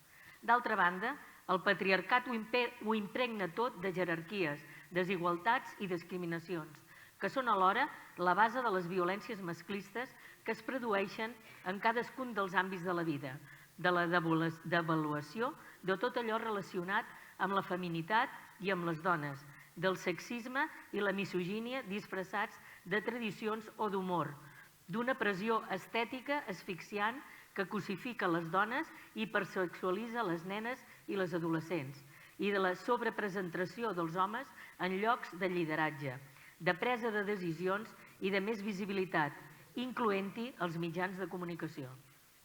També es manifesta en la ceguesa de gènere. No té en compte les experiències, les realitats, les necessitats i les expectatives de la meitat de la població, ja siguin nombroses lleis i polítiques públiques, en els currículums educatius, en el disseny dels productes tecnològics i en les normes i pràctiques, formals i informals, de funcionament de les institucions, de les organitzacions polítiques, econòmiques i socials o de les entitats. Totes aquestes injustícies de gènere interaccionen amb el classisme, el racisme, la cis-heteronormativitat, el capacitisme, l'edatisme o la situació administrativa i produeixen formes específiques i agreujades de subordinació de les dones.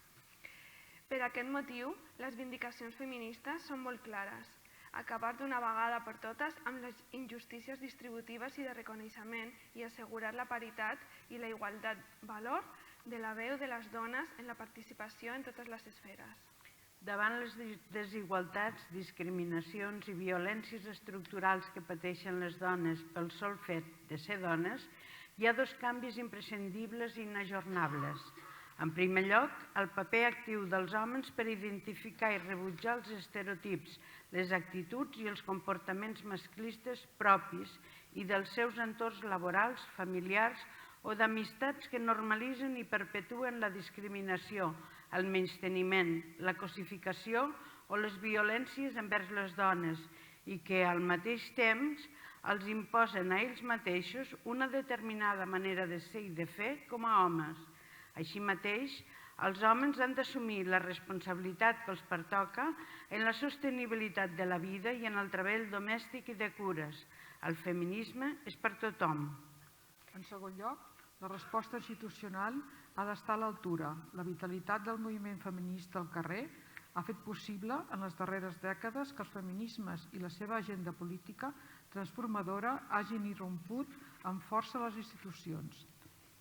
De les vocalies de les dones en el moviment veïnal a les regidories de les polítiques de dones, d'igualtat i més recentment de feminismes i a les àrees i programes d'igualtat de les diputacions i els consells comarcals de l'Institut Català de les Dones a una conselleria pròpia del Govern de la Generalitat de Catalunya al Departament d'Igualtat i Feminismes. Estructures totes elles per deixar enrere la lògica sectorial amb què s'han identificat les polítiques d'igualtat i que requereixen el reconeixement i els recursos humans i materials necessaris per dur-les a terme. Estructures per elaborar polítiques feministes transversals, interseccionals i globals que impliquin tots els nivells i àmbits d'actuació dels poders públics, incloent-hi els pressupostos públics.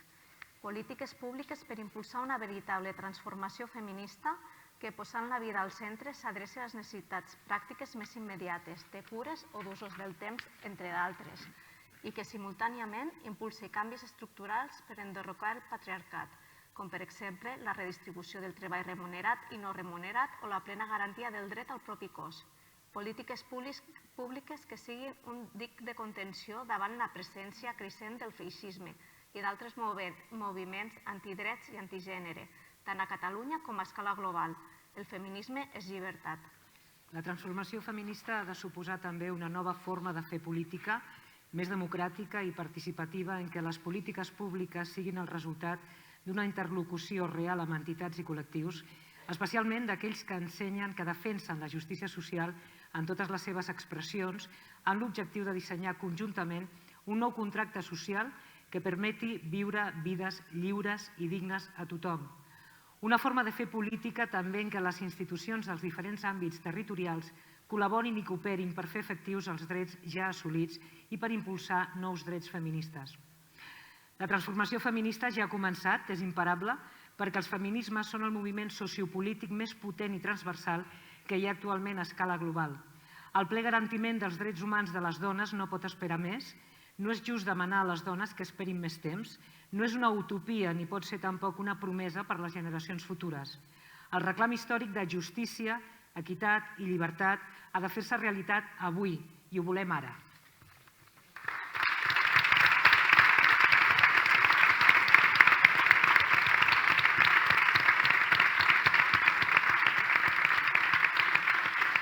I ara, per acabar, quasi que anem baixant perquè tenim una sorpresa final que jo ja tinc moltes ganes.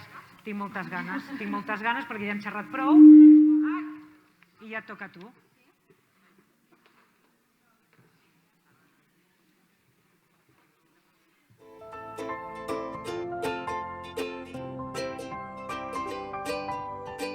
Al Tarragonès trobem 13 SIADs, 6 pertanyents a consells comarcals i 7 que pertanyen a diferents ajuntaments. A Tarragona també trobem l'ICD Obert, que vetlla pels drets de totes les dones des de la Conselleria d'Igualtat i Feminismes de la Generalitat de Catalunya. Però, què és un SIAD? És un espai d'informació, orientació i assessorament i atenció a les dones en tots aquells aspectes relacionats amb la seva vida, àmbit laboral, social, personal, familiar i altres.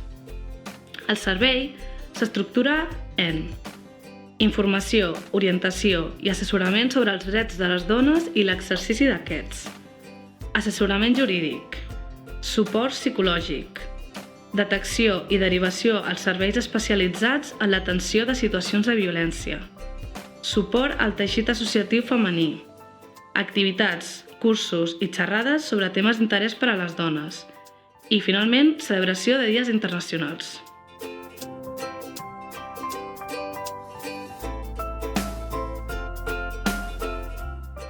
El Servei d'Informació i Atenció a les Dones de Valls va dirigit a les dones del municipi de Valls que tenen consultes sobre diferents aspectes. Si estàs buscant suport psicològic o assessorament jurídic o ets víctima de violència masclista, la nostra psicòloga i la nostra advocada t'atendran. Si la teva consulta està relacionada amb altres aspectes, et derivarem als serveis especialitzats del territori amb els quals treballem en xarxa. Ens trobaràs a Muralla del Carme 24 i a Casa Caritat.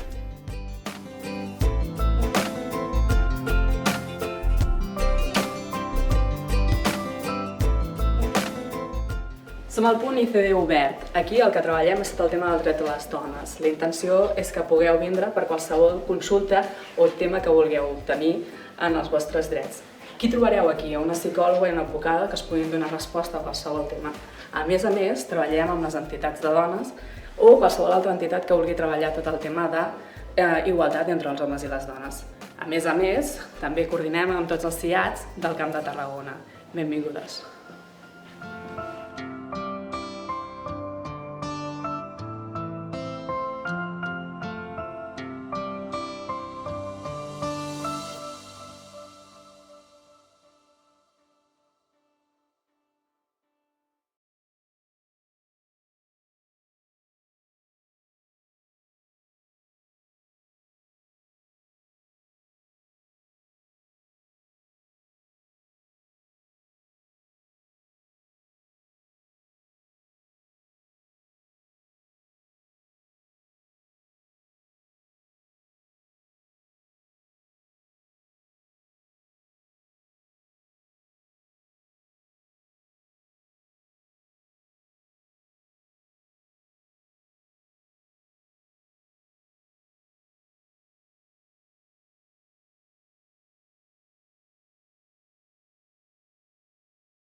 sé el que estàs pensant. La meva mare no tenia un úter normal, tenia una Thermomix. A res que li posés un parell de tomates, una aringada, una ceba, coca de recapte. Jo dic que va ser un accident perquè amb el meu germà gran m'hi porto 17 anys i amb la meva mare 42. Després de 5 fills i amb aquesta edat comprendreu que la meva mare no esperava feliçment la meva cigonya mentre em brodava uns peuquets rosa. La meva mare s'estava cagant amb la mare naturalesa i els seus capritxets. Poca vergonya, més que poca vergonya, fem això a mi, a la meva edat. El meu cos no suportarà una altra part traïdora. Que fins al 85 no es despenalitzarà l'avortament a Espanya per perill de salut. No sé, és que em moriré, jo és que al final me moriré. Aquesta criatura es quedarà sense mare, només néixer. Serà la Pippi Landström del priorat. I la mare naturalesa, clar, estava allà, acollonida.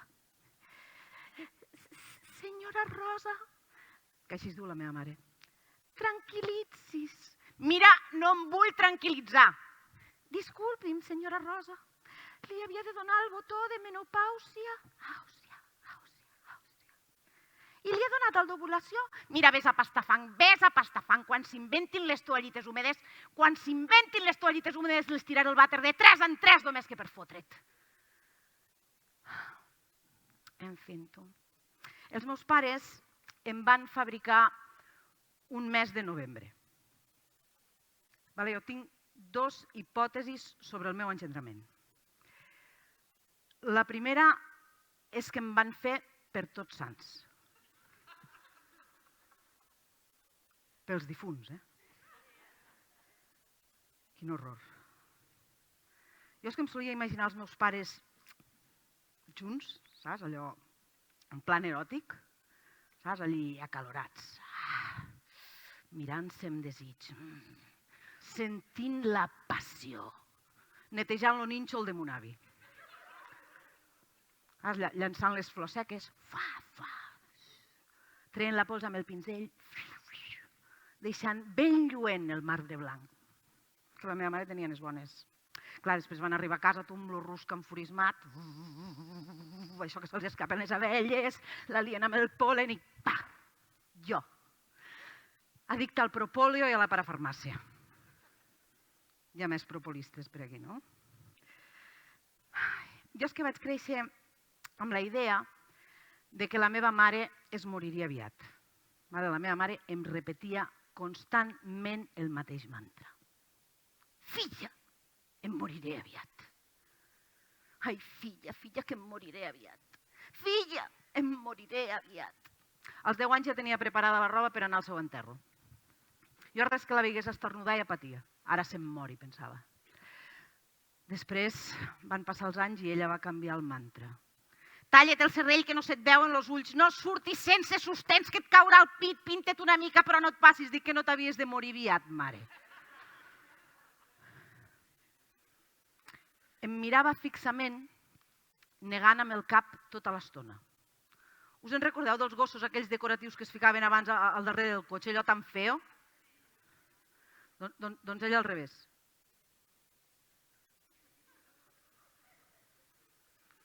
La meva mare tenia planejat un futur molt prometedor per a mi. Tenia grans expectatives. Si volia que em casés. Cada vegada que venia algú a casa, ella s'entusiasmava amb la idea de veure'm camí de l'altar. Ai, se'l veu molt maco amb aquest noi, que sou novis. No, mare, és lo del gas. Ha vingut a fer la lectura. Ai, se'l veu molt maco amb aquest noi, que sou novis. No, mare, és lo mossèn, que mos porta la felicitació nadalenca. Ai, se'l veu molt maco amb aquest noi, que sou novis. És un gos. Doncs té el pèl ben brillant. Ella tenia la il·lusió de que trobés un príncep blau, però jo no veia més que sapos. El fantasma de la solteria em sobrevolava constantment. Però jo disfrutava de no estar influenciada per ningú, de tenir projectes propis, d'obrir una llaunata de berberejos i fotre-me-la jo sola. T'agraden els berberejos, també, aquí, Li agraden. Escolta, escolta, escolta. Com és que l'Agustí ja no ve per aquí? Ho hem deixat, mare. M'avorria molt. Però si té un videoclub! Quina poca visió que tens, filla! Ai, mare meva, que te'l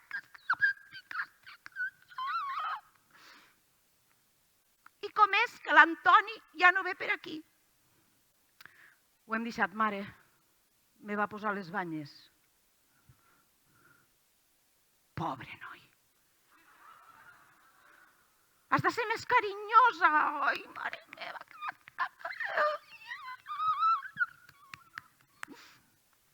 I com és que l'Anselm ja no ve per aquí? Ho hem deixat, mare. Em va amenaçar amb clavar-me un tornavís al coll.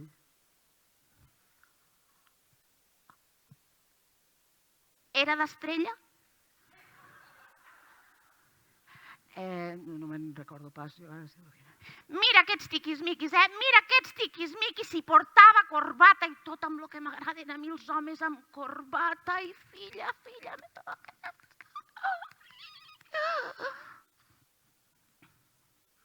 Els homes són un desastre, pobrets. Necessiten comprensió.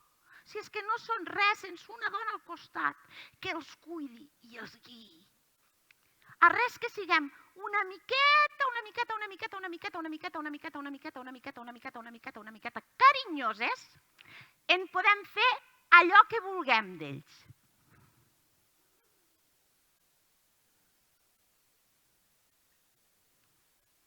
Allò que vulguem,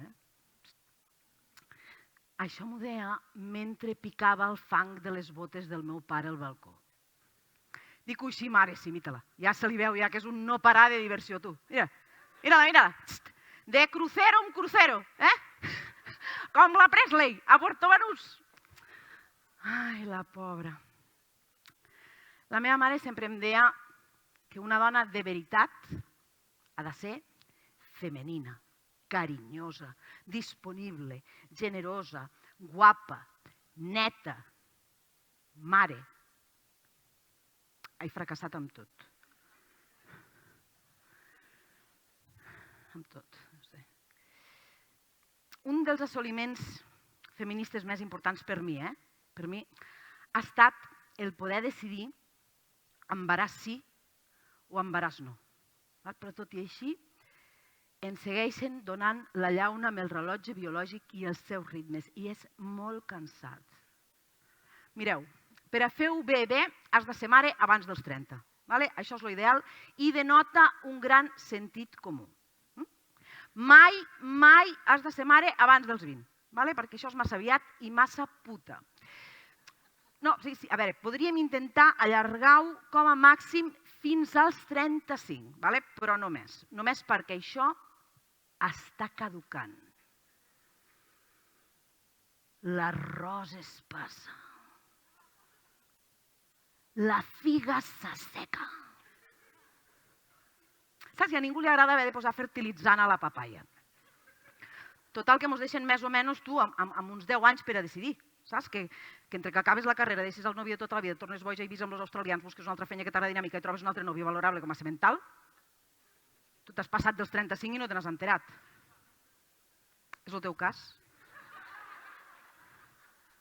Estem aquí per visibilitzar, Tu aprofita ara, expressa't. Com te dius? Rosa, expressa't. No és el teu cas? No el meu tampoc,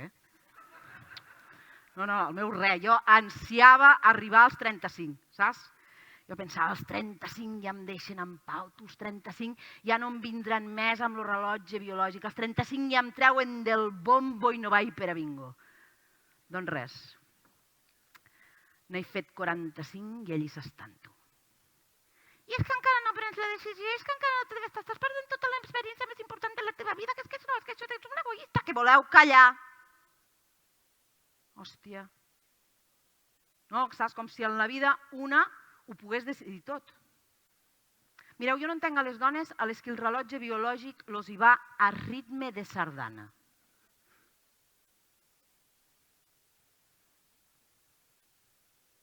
Que avorrit, que insípid. He fet una bogeria. M'he autoregalat una pluma estilogràfica Montblanc. M'he gastat 30 euros. Que dius, ui, quin disloque! Quin disloque, tia! Bueno, que no em vas dir que estaves estalviant per la cigonya? Sí, però és que m'ho he estat pensant i és que és molta responsabilitat, I és que un bebè et canvia la vida. Som-hi, serem gent catalana. Dic, ja, però és que potser et vindria bé que te la canviés, que ets un avorriment. Saps que et moriràs i Déu te dirà baixa una altra vegada i fes alguna cosa.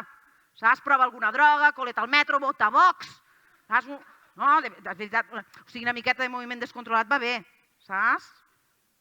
O, que fàcil, quan ets d'aquestes dones que té el ritme molt interioritzat, saps? Que ho porten dins, saps? Tot això, el rellotge biològic, saps? Com les del flamenc, saps? Que els hi surt sol. He d'ensatjar més, ja ho sé.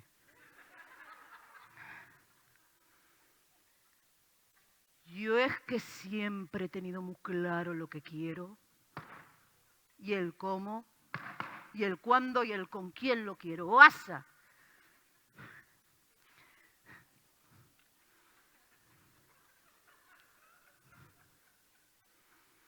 Faig lo que puc, ¿vale? No, ballar no... Què dius tu? Què dius?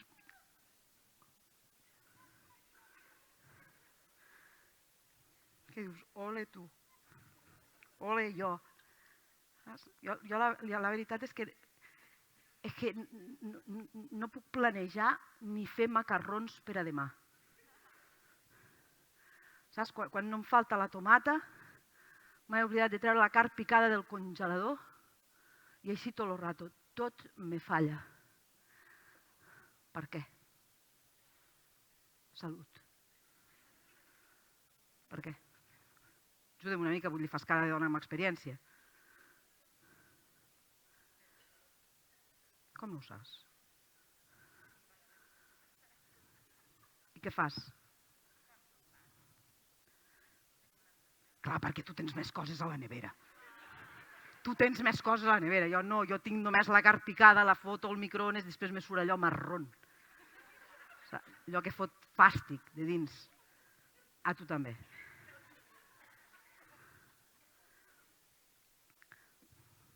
Potser és perquè el nostre rellotge biològic va a ritme de tecno, el cabron.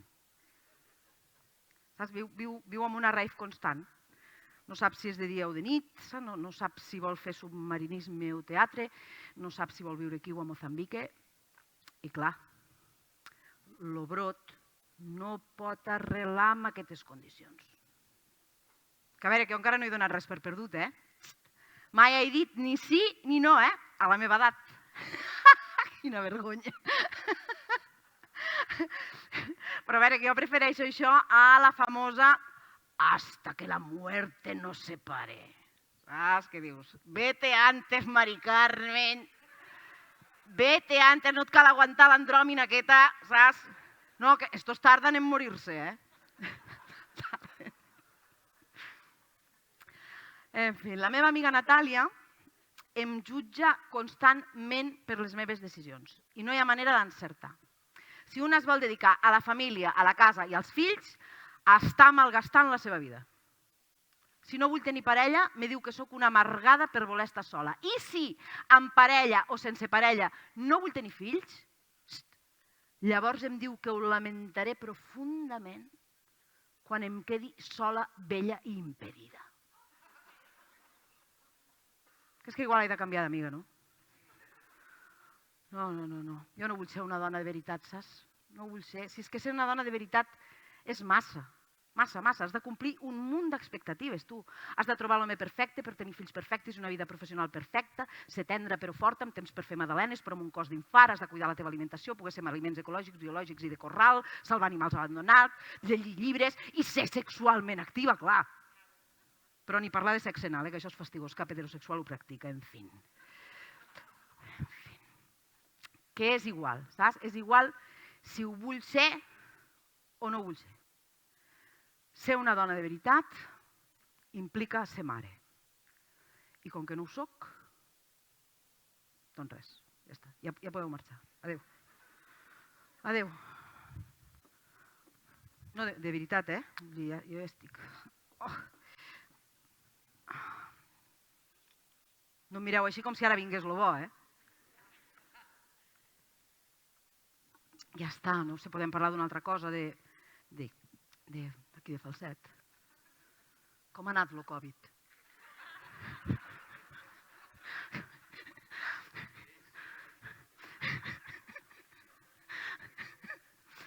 No sé, jo què sé, ho deixo obert, no sé, dieu-me valtros, jo no vull dir res més, ja.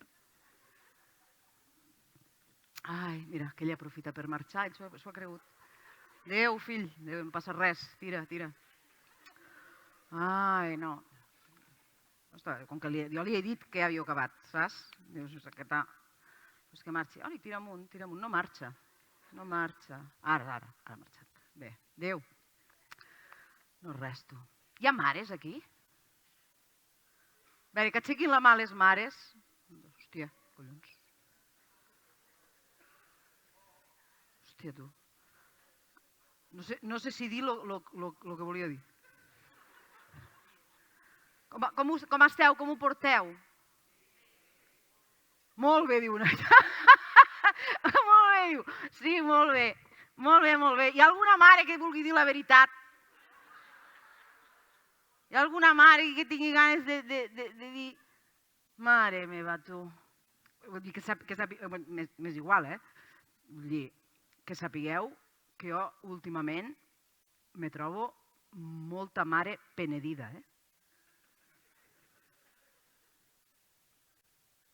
No sé si us heu fixat, però se veuen. Vull dir, van pel carrer amb la cara lànguida. El que passa és que es fiquen molt corrector i il·luminador d'aquests perquè no se'ls veguin les bosses dels ulls. A vegades els podeu confondre amb un mapatge. Són les mares. I no és per menys, no és per menys. Jo, només amb el primer any de maternitat, mare meva, tu, mare meva, que tu primer les veus amb l'embaràs, no? Estan allà amb l'embaràs, tu les veus plenes, felices, però vomitant. Saps que a mi això no... Després amb tot el tema del part, saps que entre les dilatacions, els talls laterals i els fòrceps mos deixen el cony com una truita a la francesa.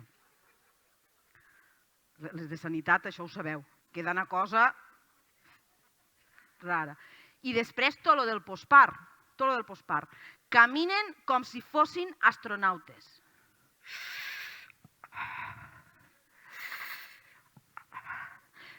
S'asseuen com si el sofà fos el cràter d'un volcà amb erupció. Dóna'm la mà! Ja està, deixa, ja estic bé. Estic molt bé. I després es diuen que estan encantades mentre tu els hi veus supurar els discos lactants aquells que porten. Viuen amb una acumulació de feina domèstica constant.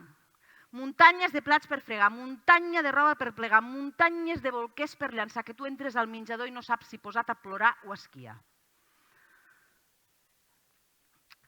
Un dia em vaig trobar a la meva amiga Mary intentant tornar-se a posar la criatura cap dins.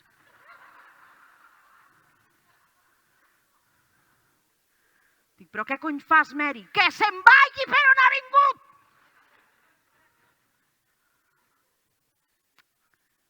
Depressió postpart, li diuen, saps? Part natural o cesària, pito, biberó, mochila o cotxet, lo método estivillo, el colecho del González, mare el seno, mala mare, babylet, winning o papilles, disciplina positiva, disciplina conductual, joguina Montessori, joguina Fisher-Price. Hòstia, que només són mares, Saps que no ho són la Pilar Rahola.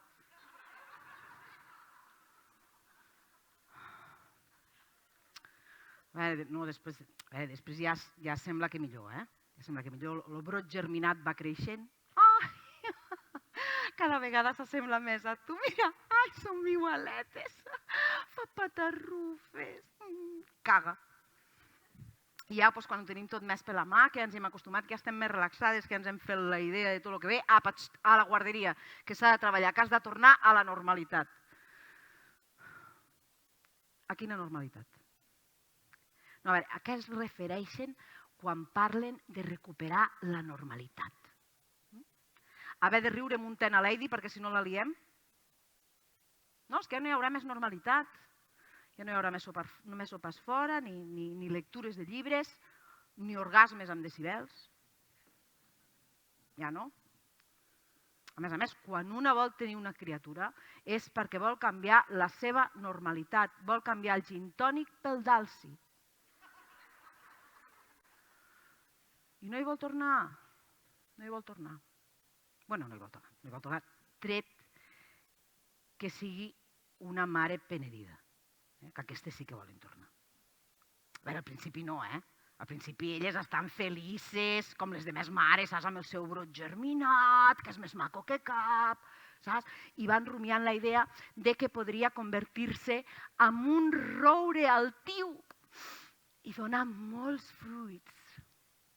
Van passant els anys i ja cap als 10, 11, ja tenen clar que el brot germinat no serà en roure. Però que potser sí un pipinyoner, fixa't que té bona planta. Van passant els anys i ja cap als 13-14 ja tenen clar que el brot germinat és un cactus insoportable i que no hi ha forma de sostenir-lo per enlloc. I aquí és on prenen consciència que ja és massa tard per passar la desbrossadora. Moltíssimes gràcies per haver-me convidat aquesta tarda aquí. Heu estat un públic fantàstic. Que tingueu molt bona nit.